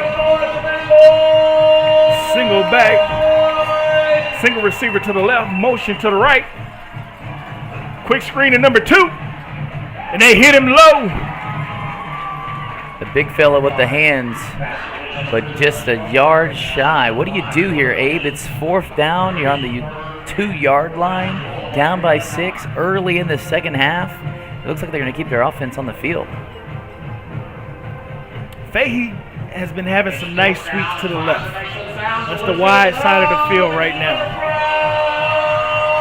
Fake it to number 2, Cromer. Oh, Fahey takes sweep. Oh, they just brung him out. It's going straight.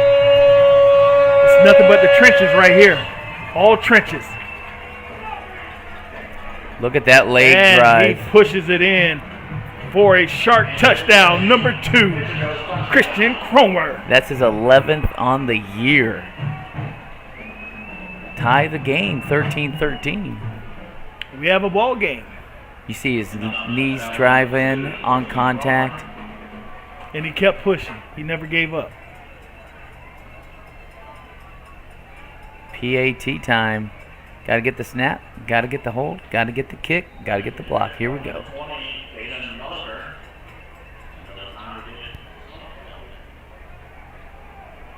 Snap is good. The hold is down. The ball is up. No good. No good. And it's good. Snuck right in there. Looks like we have the Sharks leading 14, Leopards 13. 8:52 left in the third quarter. You know, this is all set up by that Caleb Murray 10-yard catch, because it looked like the Sharks were ready to punt, you know, because they kept going backwards or no gain. And that big catch by Caleb Murray got him down the field. Then Fahey threw a couple more strikes, and then they let the running game. To Fabian Burnett. Yeah. Fabian. Let's hit a commercial, fellas.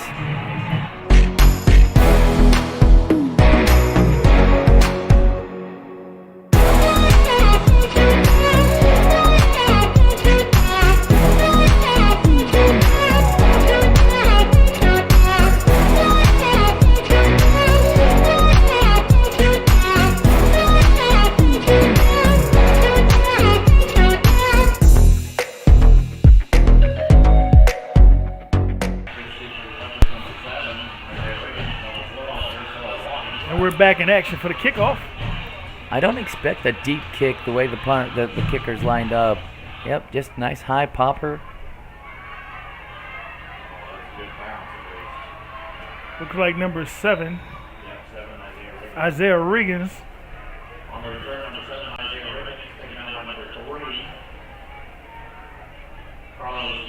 Let's see if the Leopards offense can come and respond. Well, they were very methodical at the end of the first half, marching the ball down. So it'll be interesting to see how they respond.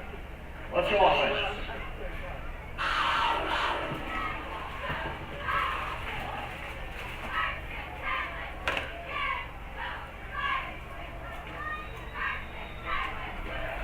Leopards got trips to the left, single back. Quarterback keepers up the middle, and he's met by 2 Sharks. Number 54 and number 12 on the stop. One high, one low. It's going to be Robert Humphrey, number 54, and number 12, Gabriel Rios.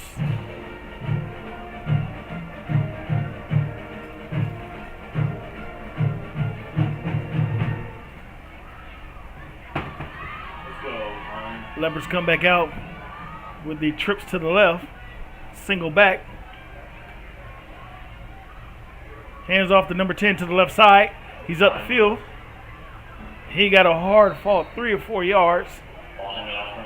About 3 yards on the carry. Number 40, Caleb Murray, making first contact there for the Sharks. It's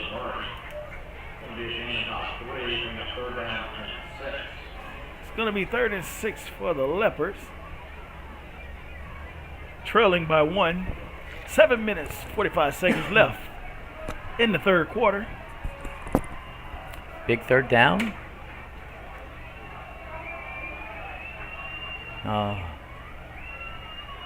Trips in the backfield. Hands off. He cuts up the middle. Number 10 again. He's met by a host of Sharks, and a flag comes on the field. He did not want to go out of bounds. He wanted to get every inch he could, that number 10. That's number 10, Brian Lewis, on the carry. Referees having a conference.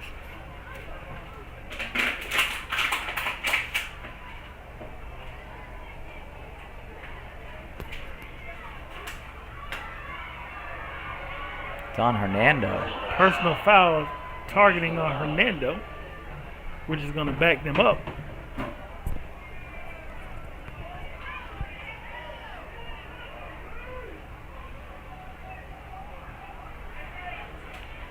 I didn't catch the initial infraction or where it happened on a play.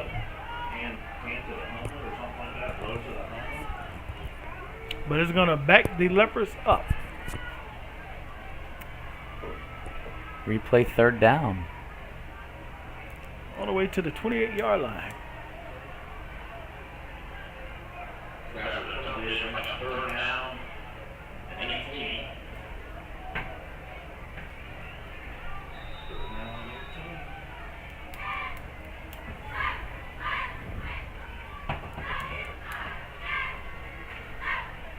We hope you're enjoying tonight's broadcast. Go ahead and toss us a like and hit subscribe. We appreciate your viewership and your support.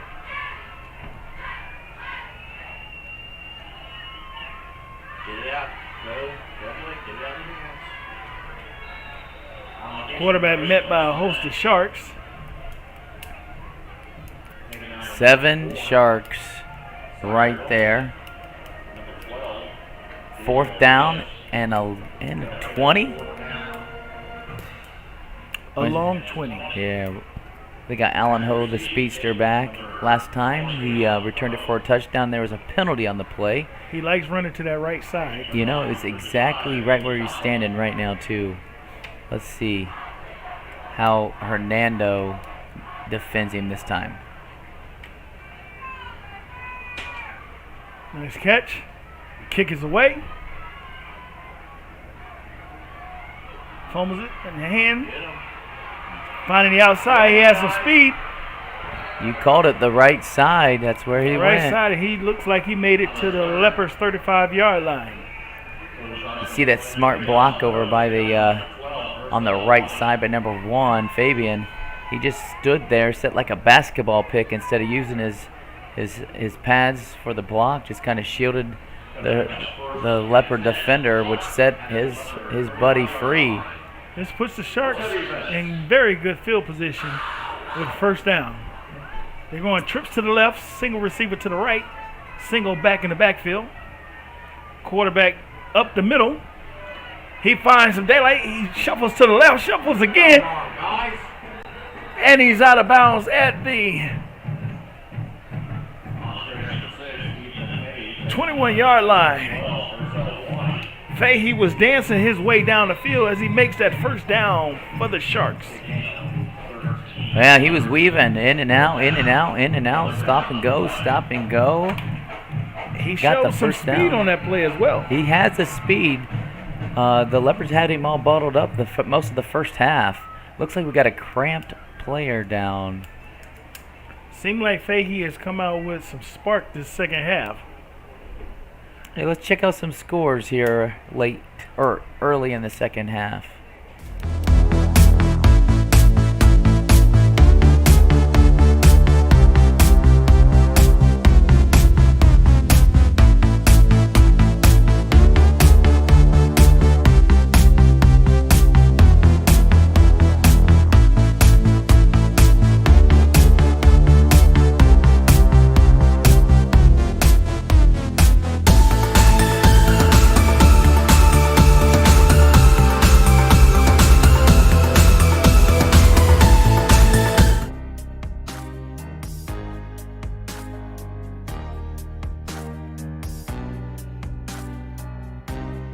Preparing for that next step in life isn't always easy. At Legacy Wealth Partners, our combination of experience, professionalism, and access to a wide variety of products and services to help meet all of your financial goals. For a new level of attention, insight, and capability, contact the trusted team at Legacy Wealth Partners.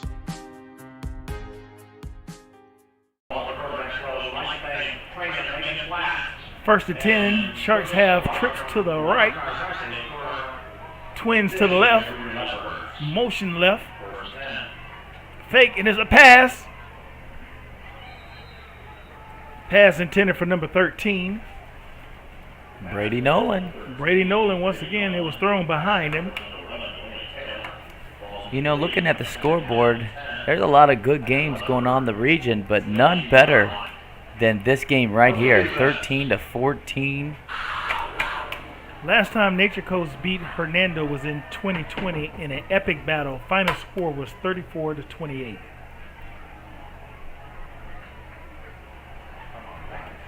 Sharks have trips to the left, quarterback keeper. He found the seam, and then he met by a wall of leopards. He gained about 7 yards on the carry. Fahey is moving the ball once again down the field. That's his 8th carry on the evening.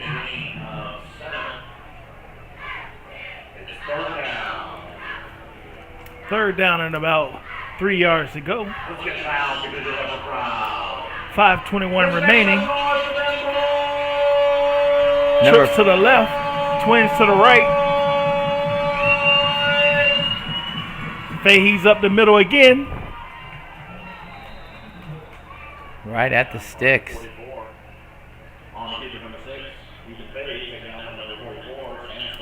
Sam Sternberger on the tackle again.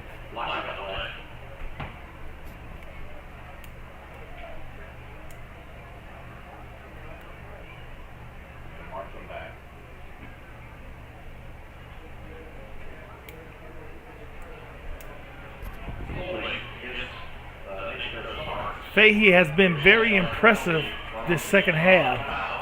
3 nice passes, and he's been running and showing his speed as well as his shake moves. He's been doing a few shaking as he come around the outside. He has. Now he's got a 3rd and 12. He looks to to pass. throw. He's got somebody open late. Oh. Oh, and he's sacked in the backfield. You know, number 5 for Hernando went out with a cramp. I don't see him out there on the field right now. That's Jordan Williams. 4th and a long. Can't punt. I don't know if you can field goal this. So they call timeout. The Sharks. So being 4th down, what do you think the coach is telling his defense right now? Nothing behind you. Keep them in front. Make them throw through you. Give me a strong rush to the quarterback. And no penalties. Absolutely no penalties.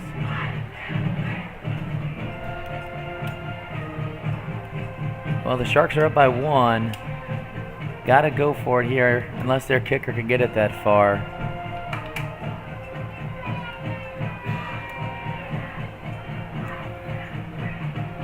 See if Caleb Murray sneaks in at the tight end position once again. Let's see if that happens. Well, he's been successful throwing it to Burnett. Let's see if he look for Burnett on this play right here. 4th down, almost like a punt. Throw it up. Throw it up. Jump ball to Fabian. Jaden Skipper, number 5, is also a favorite target. I don't see him out there right now. All right. I see Burnett and Nolan lined up. They got trips to the right, single receiver to the left. 1-on-1 down here with number 3. Oh, a pitch back. The hook and ladder. He tried the hook and ladder. It looked like had he made a nice catch, he could have had a few extra yards. So we could say the Leopards defense held because they didn't fall for that play just now. They did not fall for the play. They'll have not great starting position, but they keep the points off the board, which is important when you're down by 1. Now it's going to be up to Coach Garcia to see if he can get his Leopard offense, which has pretty good field position right here, to move down the field to put some points on the board in this second half. Well, we'll see if they go back to number 10 or maybe some short yards to number 2. Or if they keep number 8 involved. They have a lot of options on the Hernando offense. Well, both quarterbacks been running the ball very well tonight. And the looks like we got a single receiver. Oh, he's under. Trips in the backfield. Hand off to number 10. He goes to the right side. He's being patient. He's looking for a hole. He's still up on his feet. And he's brought down by number 40 of the Sharks. Yeah, Caleb Murray, 1-on-1, open field tackle. Good thing he was there. 10 had that guy left. Very patient runner. You see with his hand on his guard's lower back, making sure he can make the last-second decisions. No gain.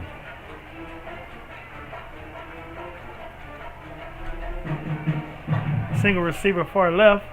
Trips in the back with the backs. Handoff to the fullback. And he gets about a yard. Well, Abe, the Sharks defense have definitely tightened things up this second half. It seemed like they got a little more bounce this second half. They're coming. They seem like they got some fresh legs.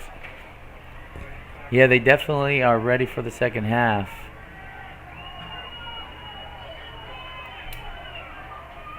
Looks like we got trips left. Single back in the backfield.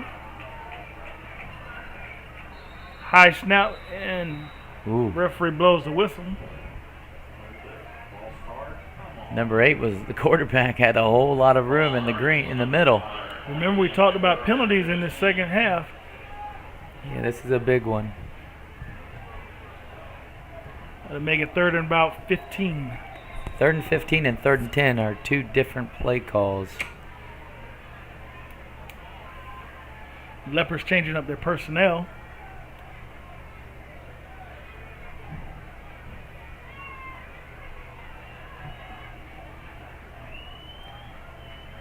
Number 5 still has his helmet off. I formation, single receivers to both sides. Quarterback drops the pass, puts the ball in the air. They got a punt here. Pass intended to number 3, Tay Williams.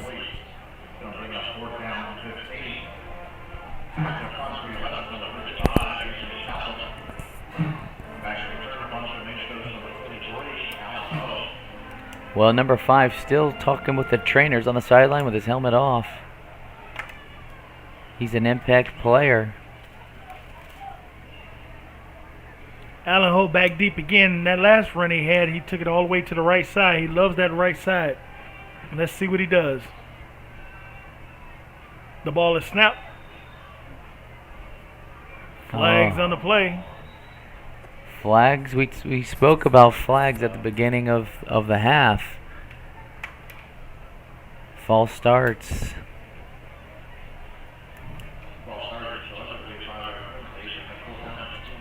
It didn't look like Nature Coast was coming for that one. Maybe setting up the return. Let's see if this 5-yard penalty changes things.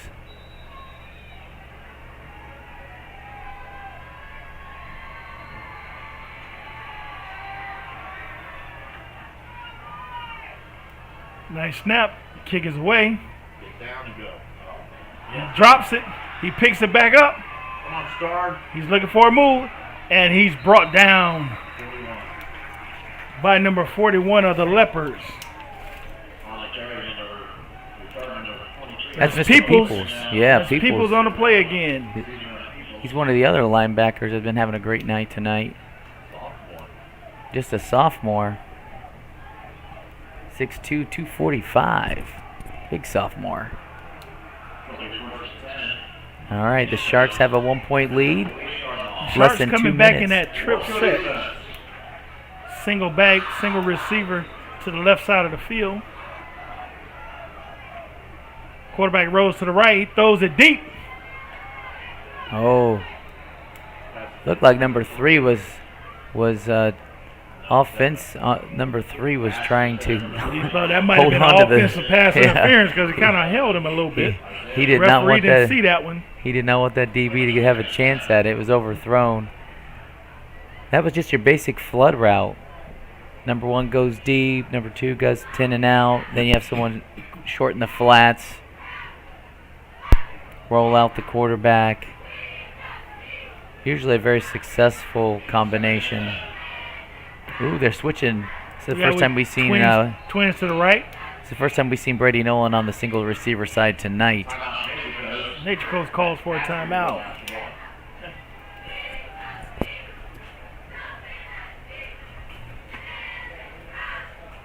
Let's go ahead and take a commercial break. We'll be right back.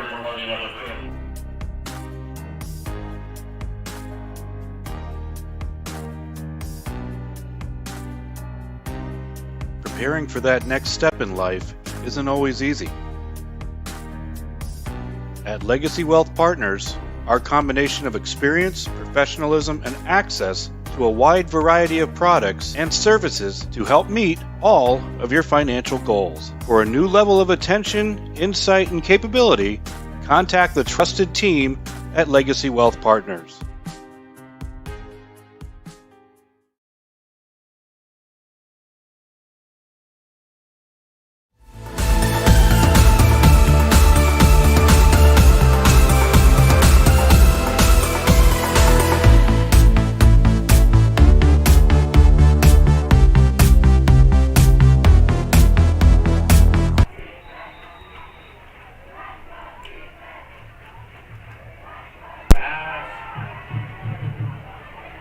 Nice catch by number 13.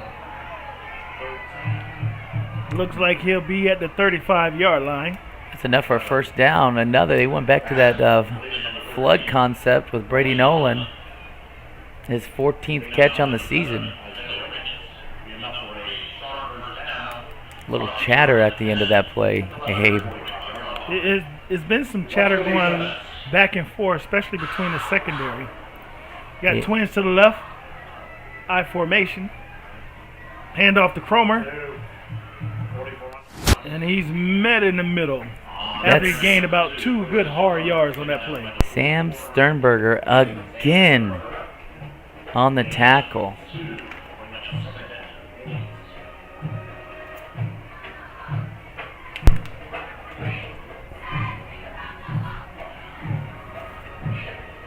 Looks like 2nd and 8 for the Sharks.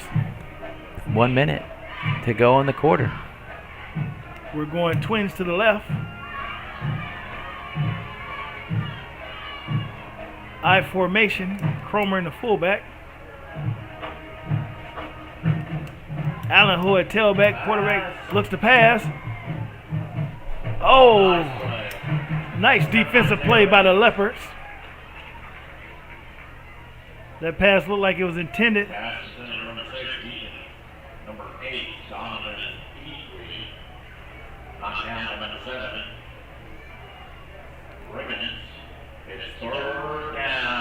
That pass was intended for number 1, Burnett. All right, 3rd down, Abe. 44 seconds to go in the quarter. 3rd down and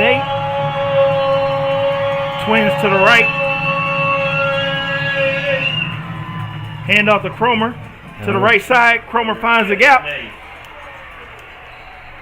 Cromer makes about a 12-yard run on that play. Gets the Sharks a first down. It's the first daylight he's seen most of the night. And when he sees it, he shifts gears. He got going to 3rd gear that round. Moving the chains. Sharks are in the red zone, knocking on the door. Twins again to the right. Hand off to Cromer. He goes back around the right side. What is going on? And he's in the end zone for a touchdown. That's his 12th touchdown of the season. If it Nope, stands, they did not call it. They got him They're out. giving him out at the 1-yard line. They must have found something on the right side because he keeps running that way.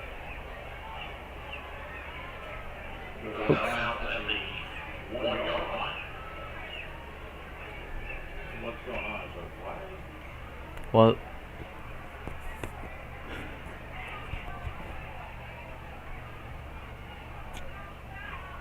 that would be enough for a first down. Come on, Johns, get out of there.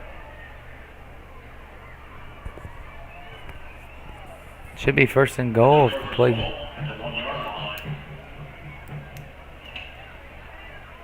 Is that a personal foul? It was a personal foul, half the distance to the goal. Personal foul on the Leopards. Let's make some noise for them boys. Come out and give us a crowd. Well, we've seen this before. Yeah, it was a direct snap to Cromer, and he followed his lineman straight through the middle.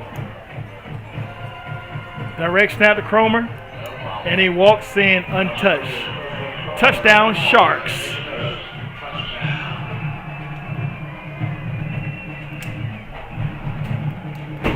.21 seconds to go in the 3rd. Cromer's 12th touchdown of the season.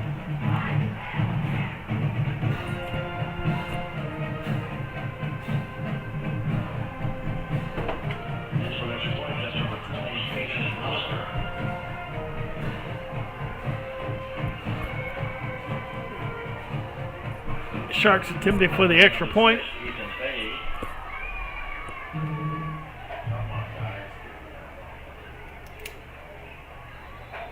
Movement on the, looks like the Sharks moved a little bit. Back them up.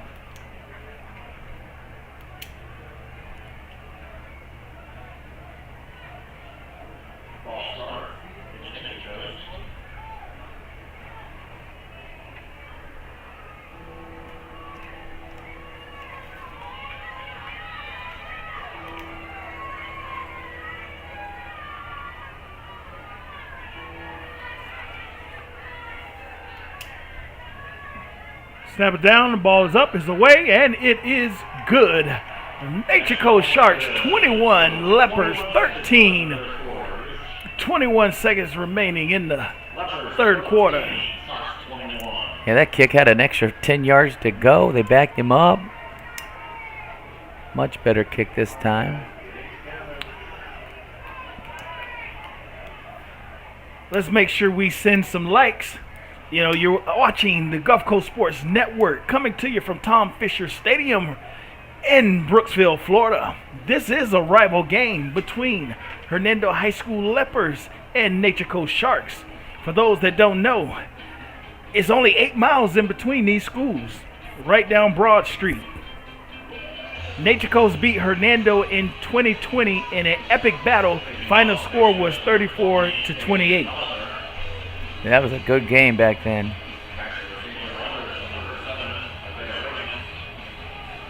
Hernando High School was originally founded in 1889, and one of its trustees was Warren Springstead, great-grandfather to Frank Springstead, for which Springstead High School is named.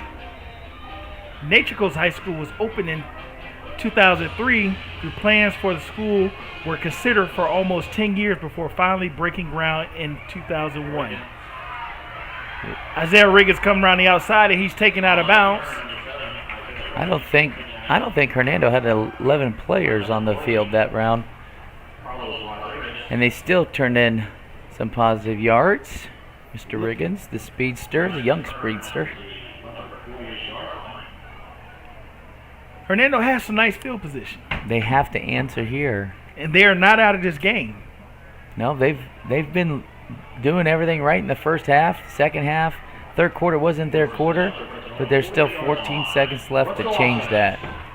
Number 10 lines up at the tailback. Nate Green is at the fullback. We got twins to the left.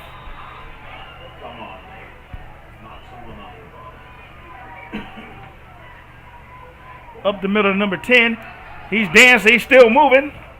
And he gets about eight yards on that carry. That's a hard runner. Number 10's a hard runner.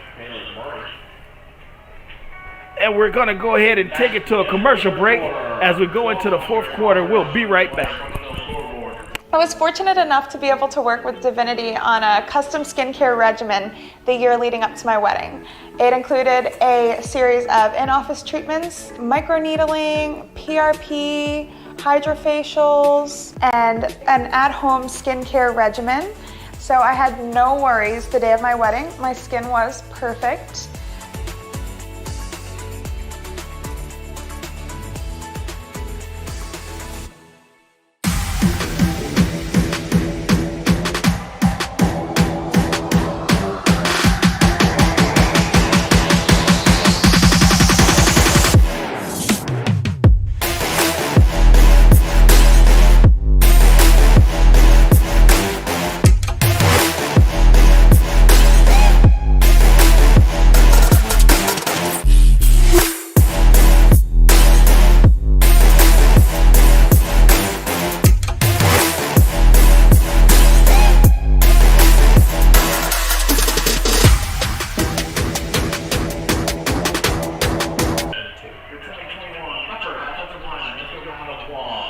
Leopards back.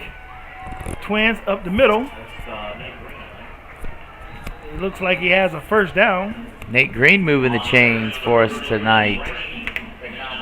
Make sure you stick with us right after the game as we announce our Glory Days Player of the Game selection.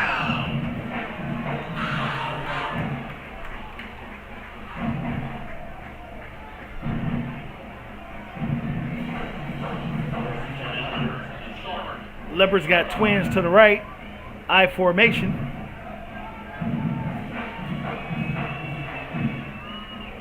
Ball tossed to number 10, and he's met in the backfield by the Sharks. Brady Nolan was in on there. Number 4, Mr. Wilson, he was in there. They didn't It was fill led it. by number 1, Oh, Fabian. Burnett. They were not fooled. Is that number 1 or is that number 8? Might have been 8 that time, Abe. My correction, that's going to be number 8 on that tackle.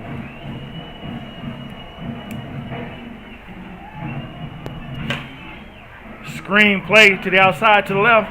Around the outside, he had daylight, but he was quickly brought out of bounds. Man, if he gets the corner, Abe, he's scoring some points for the Leopards. That was number 7, Isaiah Riggins. Strong effort by Riggins.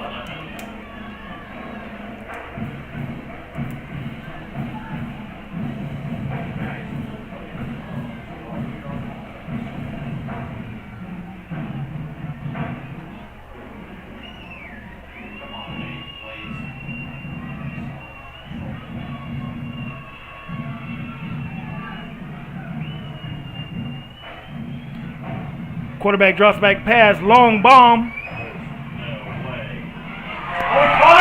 And it's That was a caught catch. ball. It He was caught tipped by it. both. Caught ball, first down for the Leopards. Wow, what a catch. Inside the 1-yard line. Isaiah Off the tip Wiggins, ball. he stayed focused on that ball. The ball was tipped, and he still was able to bring it in. That is the ESPN catch right there for tonight. That was fantastic. And what a throw by the quarterback. I mean, throwing that ball up, he reached back. Wow, that was a beautiful pass, and that could be what you call a game changer right now.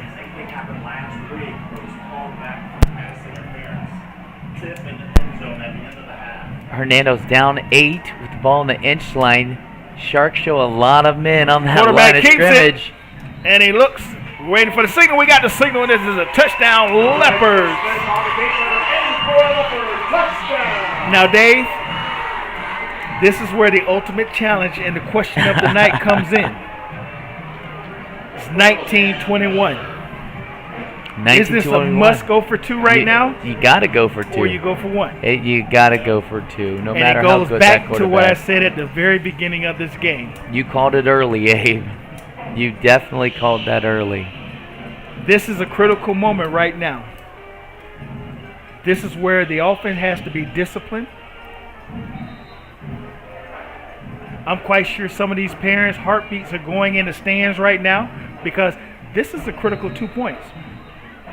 Timeout. Leopards going to call Hernando. timeouts because this is one of the plays the coach got to make sure he has the right call.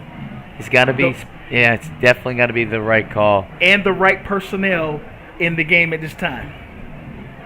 Wow, fresh what a legs, strike. fresh legs, you know, and everybody must know the play.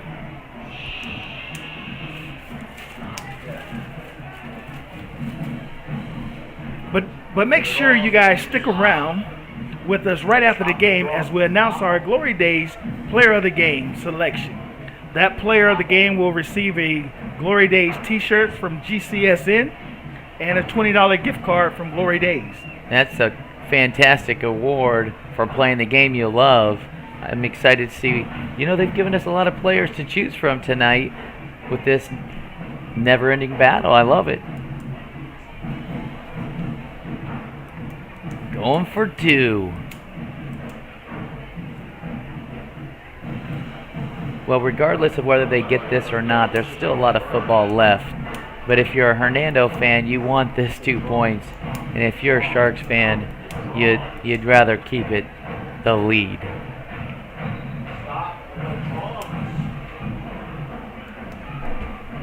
Stop the drums! All right. This is what it comes down to.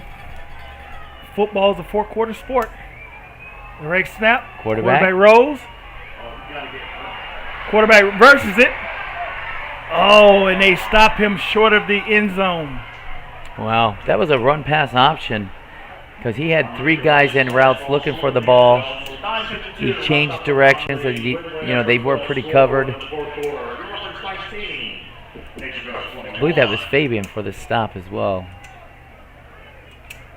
All right. He was trying to make something happen. So we have it. Nature Coast 21, Hernando 19, 9:52 in the fourth quarter. Certainly I'm an avid golfer, been, golf usually weekly, play a lot with my wife. With the repetitive motion, as you know, with a lot of golfers, it's an unnatural motion that you put your body through. After suffering for years with shoulder pain, Mike chose stem cell therapy as an alternative to surgery. I'm just excited because patients that have been in pain for years that are now doing the things that they want to do. And Mike's just going to be adding to that list. Call Aligned Integrative Medicine for exam and x-rays to see if you qualify for stem cell treatment. We're back to the action. Leopards about to kick off to the Sharks. Talbot kicks to the 9-yard line. Sharks taking it up the middle, and he's met by a host of Leopards. Well, you can at tell the 30-yard line. You can tell how they're kicking, because Hernando's kicker's back 7 yards, gets a running start, kicks it deep. Nature Coast kicker's back 3 yards, kicks it high and short. Each game plan is working. Number 44 was in on that tackle again. What's your defense? That's that Sam Sternberger.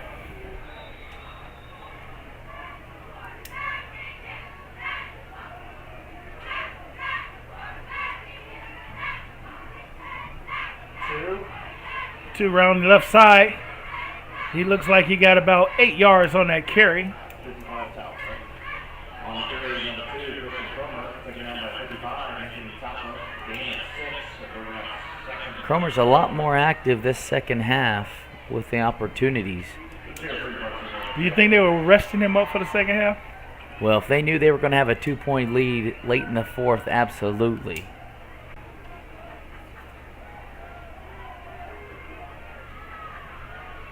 Hands off to number 2 again, and he's met in the backfield.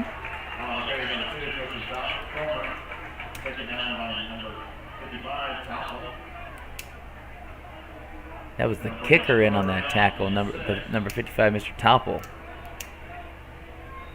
Ooh, hopefully it's just a cramp by our good friends down there on the Hernando side. Let's go check out some scores around the area, Abe. All right.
We're back in action. It's 3rd and 6.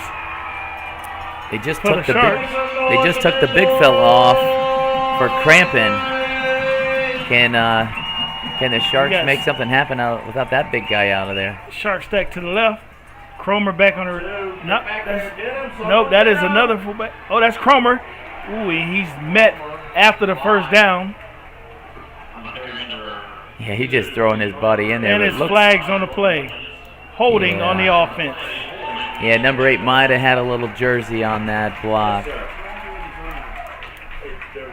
is offense trying to score a 2-point. There's just a lot of noise, so it was our offense. Once again, make sure you stick with us right after the game as we announce our Glory Days Player of the Game selection. I was over here dealing with a kid in the impact, so I didn't know what happened. No. I was just trying to get it quiet for us to make the 2-point conversion. So That's a big penalty. We talked about how penalties are going to come into play in this second half, and here they are. No, I'm sorry. Could be a first down. Instead, it's third and about 12. We're in the fourth quarter. Sharks lead 21-19 to the Leopards. We're here at Tom Fisher Stadium, Brooksville, Florida, for this Friday night marquee rivalry game. It's third down. Big fella 99 still on the sideline. I can't hear you.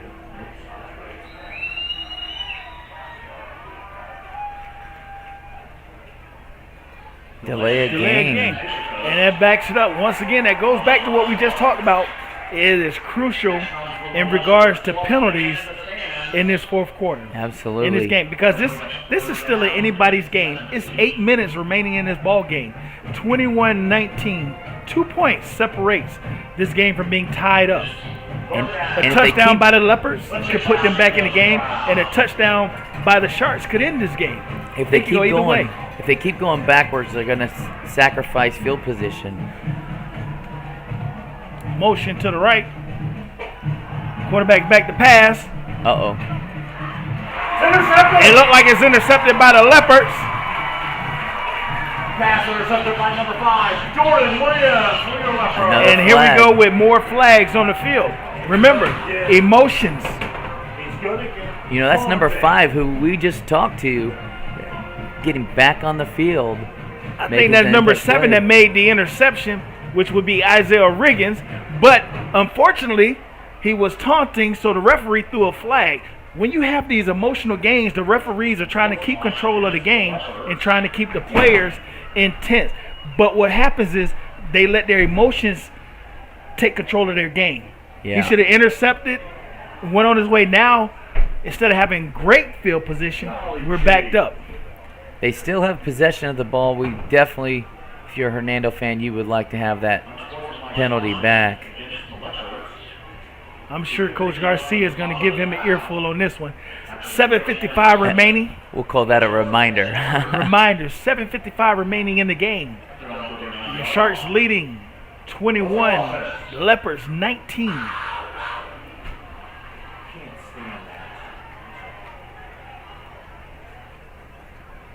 Number 99 still working off his cramps.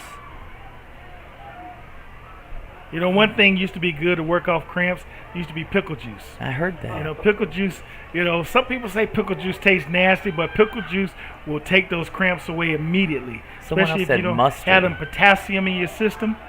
Mustard and pickle juice. 2 things you won't see around me anytime soon. We used to have a big jar of pickle juice in the locker room. Number 10, patiently running. He's the he got patient a hard runner. fought 2 yards on that play. He is such a patient runner. Our film crew is doing a great job. They're giving us some great shots on the field and from the stands. I mean, they are really zooming in and getting right there in the action. Please send us some likes for our film crew. Let them know you appreciate what they're doing and giving you viewers at home an opportunity to feel like you're right here in the game with us at Tom Fisher Stadium. Up close and personal. Twins to the left. I formation, handoff number 10. He dances up the middle, and he looks like he gets a yard before he met by a host of Sharks. Caleb Murray looking to take that ball away. Number 10 has a great job holding on to that ball, because if they turn over, that could seal the deal with 6:55 left to play in the game. 3rd and 5.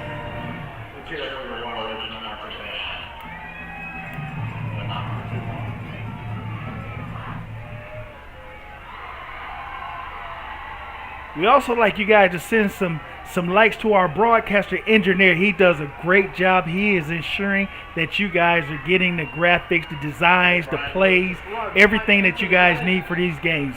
Make sure you look out for Will. Send him some likes. Let him know you appreciate everything he's doing for us. Will right Wilkie, here on Gulf Coast Sports Network. Will Wilkie's one of the best in the industry. All right, Abe. It's 4th down. You're down by 2, 6 minutes to go.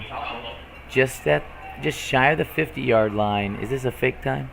Are we thinking fake here? I think Coach is going to try to put it in his defense hands. He's going to try to pin them back deeply and probably try to get a stop. Allen Host had some good returns tonight.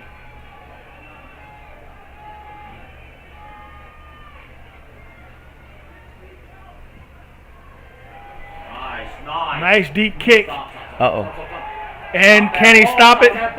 And they pinned him back.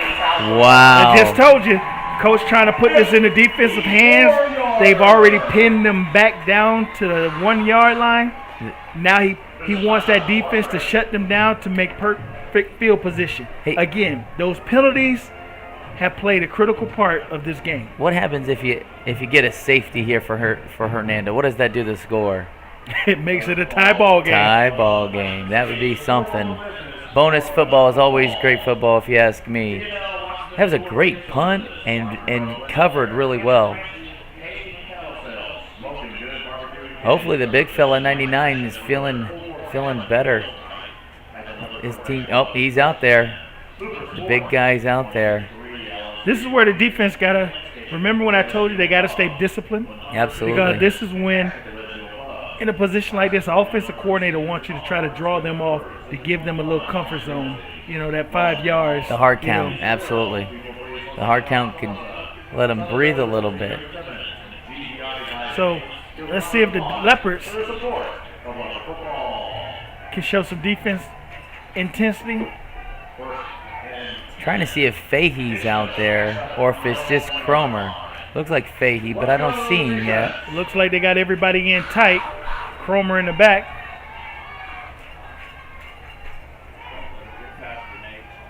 Cromer gets the ball.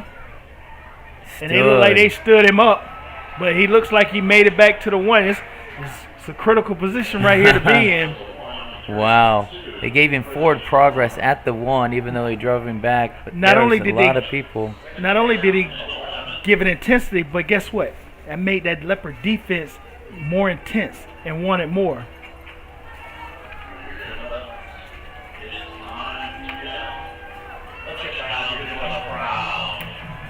All right. Here it is. Quarterback's back in the shotgun. We got trips to the right. The Sharks are asking for where's our viewers, 44? It'll be to the left. Cromer shuffles. Quarterback back, drop back to pass. Deep. Oh, good. Jump Quarterback ball. threw a jump ball because that could have went either way. Yeah, Skipper, the speedster, out wide.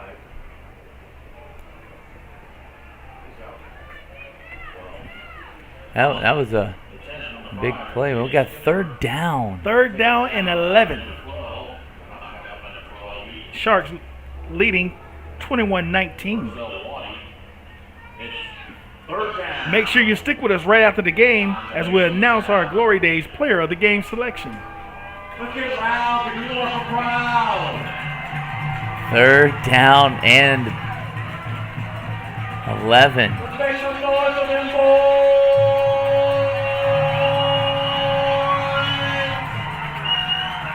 Quarterback keep. Number 44 in on another tackle. That's Sternberger.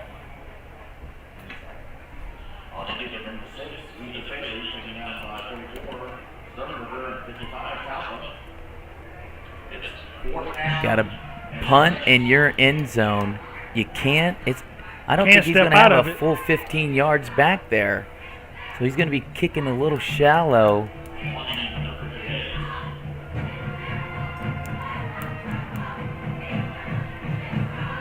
Hernando's got a lot of people back deep. 3, 6, 9, 10, 11. Ooh, could have touched it. Take it. He has the ball. Reserves the field. Still moving. 40. Down to the 38-yard line. Yeah, 38-yard line. 4 down territory, my man. 3:51 remaining in the fourth quarter. Although a field goal does win the game, and their kicker did hammer it. Right, and when they were out here warming up, they did have a kicker that, he looked like he was hitting 25, 30-yard field goals. Yeah. So maybe it's not 4 down territory. 3:51 to go. This is a very intense game. It's coming down to coaching, discipline, execution, I formation, twins to the left. Hand off to number 10. He's round to the left side. Ooh, he's still up. Face mask. I don't think they got it. Not sure if the referee was able to see it. Looks like he got about 4 yards on that carry.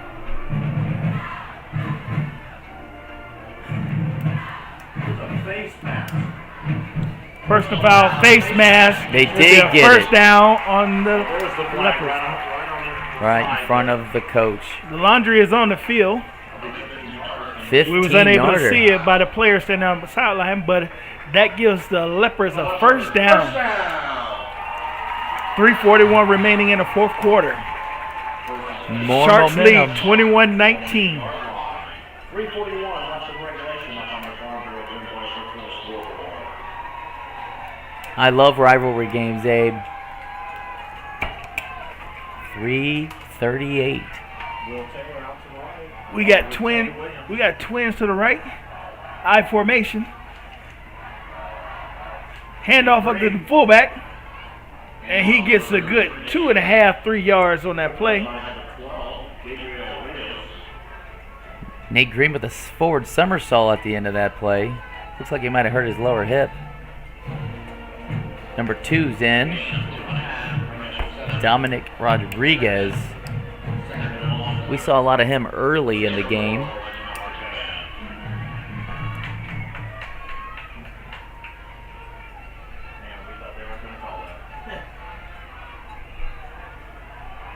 Abe, you think you could kick a field goal from that point right there? You think you could make that? You know what? I would try to get a little closer. Boom, he gets the fullback again. He's still moving. Wow. Uh-oh. Looked like someone either stripped the ball. Nature Coast player has the ball, number 12. Are they going to mark it down? Was forward progress stopped? We're about to find out. Looks like forward progress was stopped. What did they do? But apparently they stripped the ball and Nobody's moving the mark. the referee's not saying one way or the other. I see if the chain gang has said first down, Nature Coast. Huge play. What's the defense?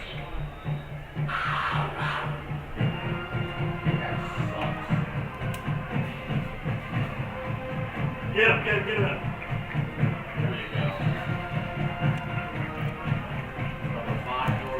2:25 left to go in the game. Second down and 12.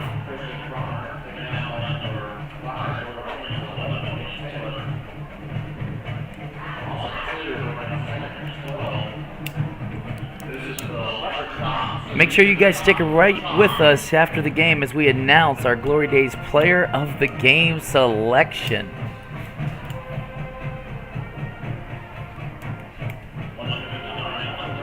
Sharks got trips. Crummer's limping. Trips to the right. Motion. Quarterback keeps up the middle. All right, Crummer's limping. You go to Mr. Fahey, the speedster. And we got timeout on the field.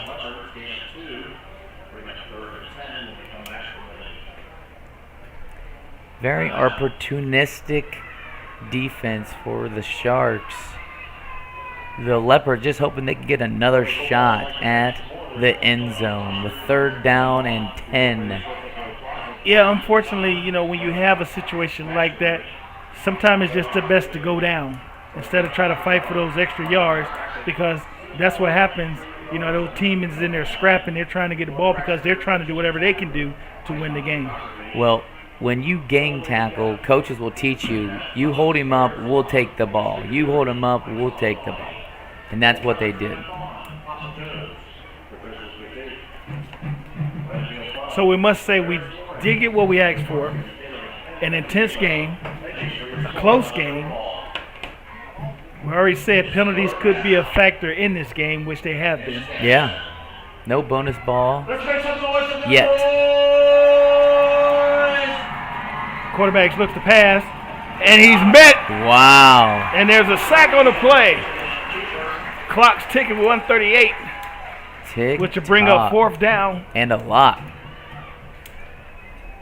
Fahey rolled out, didn't like what he saw, wasn't worth the risk.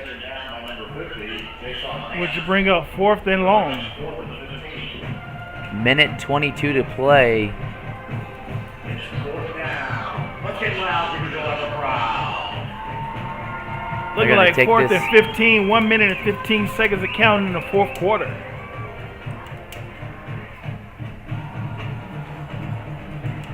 Snaps. Kick is up, it's away.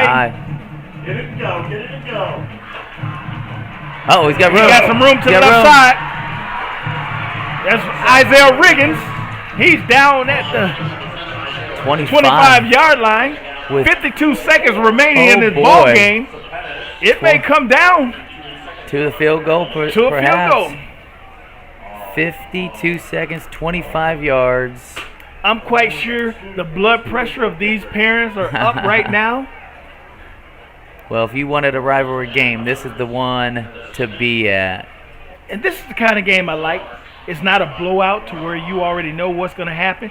This is coming down to the wire. This is where both teams have given it all, and they're right here where they want to be for the Leopards. And the Sharks are where they want to be ahead right now. This is what you play for. This is what you work out for in June and July. Coming down to the trenches. Quarterback keeper. Oh, my. He's to the 20, and he's out of bounds. 18-yard line, Abe. 18 yards to go for a touchdown. Number 3, Carlos Rodriguez, helped save that tackle. Quarterback was smart to get out of bounds. 46 seconds remaining. Your Sharks lead 21-19. He had a wall of guard and tackle. He busted it out to the short side of the field. That was awesome. Leopards got twins to the right, single receiver to the left. Going to the air? Nope. Quarterback comes out. And there's a flag on the play. Once again, discipline in a rivalry game, penalties will play a part. Yeah, he was 2 yards out of bounds before he got smacked. I believe that was by number 1, who's played a great game all night. But that foul is gonna hurt a little bit with 41 seconds to go. I believe they're gonna give him 15 more on top. And the clock is stopped, Abe. The clock is stopped. First down. Inside the 10-yard line. 41 seconds remaining.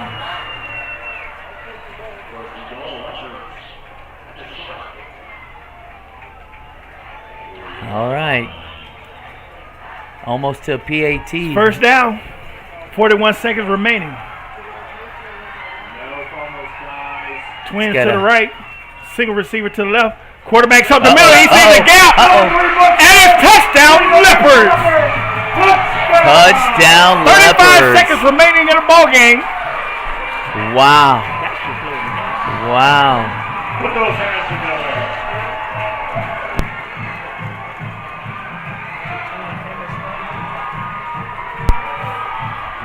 Wow, the excitement here, Dave, on the Hernando sideline. Dave, I'm going to have to say you might have your hands full when it comes down to picking that Glory Day player of the game. You know, it's quite a few players out here on the field that played an excellent game tonight. It is going to be tough.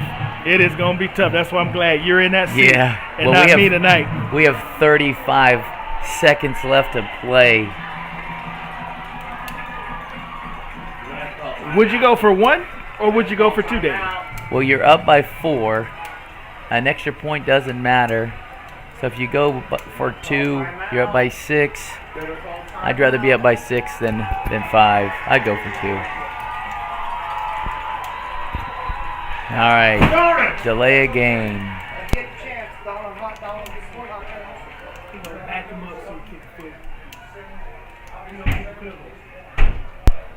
Looks like we got delay a game on the Leopards.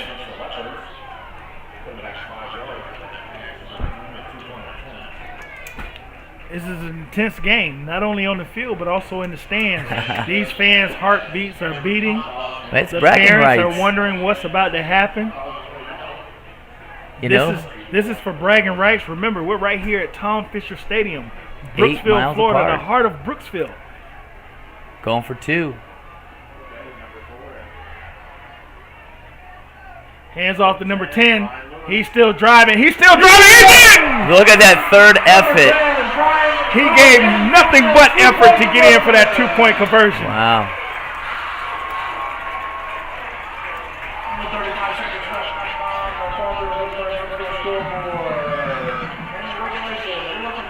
Awesome. Third effort.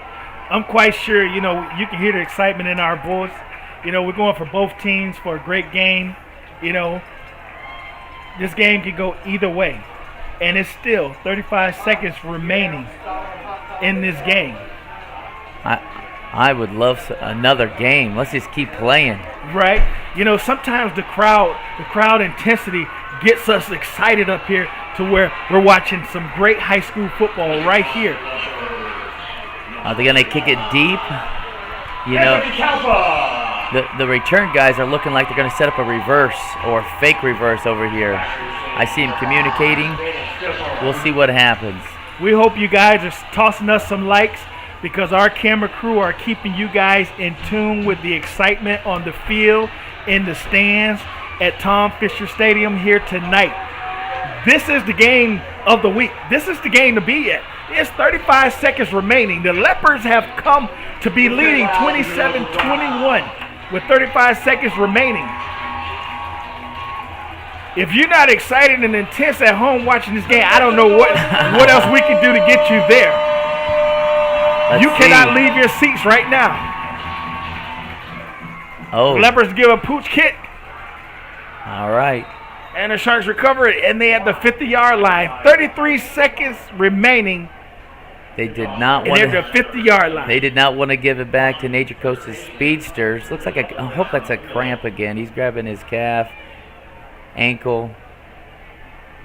But once again, make sure you stick with us right after the game as we announce our Glory Days player game selection. Dave has got his hands full when it comes down to that because we've had some players throughout the game that has done very well all night. Yeah, it's going to be tough, Abe. Both teams have players that have been big impact players tonight. Let's see what it's not over yet. Fahey wants to sling this ball around. Screen play in and out of the hands of number 13. Yeah, they sniffed out the screen game. 30 seconds remaining. So what would a Glory Day player of the game receive? Well, they would get $20 to go to Glory Days. They would also get one of our GCSN t-shirts, our awesome t-shirts, for being the player of the game. With 30 seconds. 30 seconds left.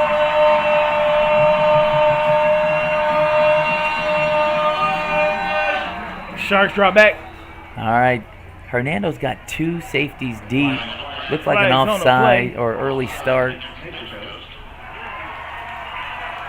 Number 5 just getting excited. He's ready to go.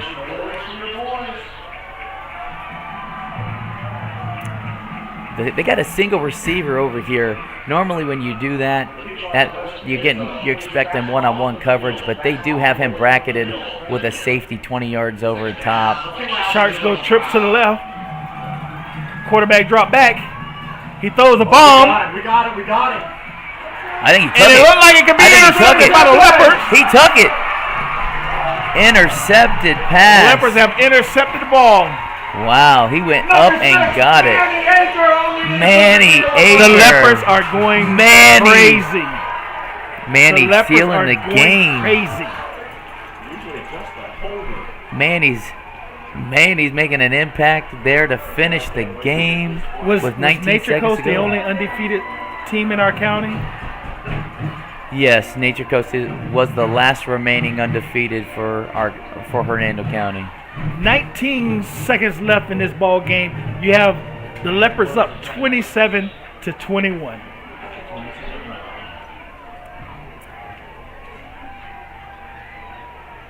Very quiet on the Sharks sideline. Not so quiet over here on the Hernando sideline. Looks like they're going to take a knee. Looks like the Leopards are going into their victory stance as the clock winds down. Make sure you stick around for the Gulf Coast Glory Days Player of the Game. And now it's time for the Glory Days Player of the Game, sponsored by Glory Days here in Brooksville, Florida. Tonight, our Player of the Game is number 44, Sam Sternberger, with an unofficial 16 tackles on the night. He was in there early and often. Congratulations, Sam Sternberger, on Player of the Game. So tonight our final score is Hernando High School 27, Nature Coast 21. And your... Thank you very much, Abraham and Dave. A wonderful call and an outstanding ball game. Hernando takes the victory 27-21 as the Hernando Leopard student body storms the field for a major victory in their third in a row on the season. I'm Will Wilkie, thanking Derek Smith on the field camera, Bill Lizer, Wild Bill Lizer on the main camera, Dave Barrett on color commentary, and Abraham Dowdell on the play-by-play. We hope you enjoyed the broadcast, and we'll see you next time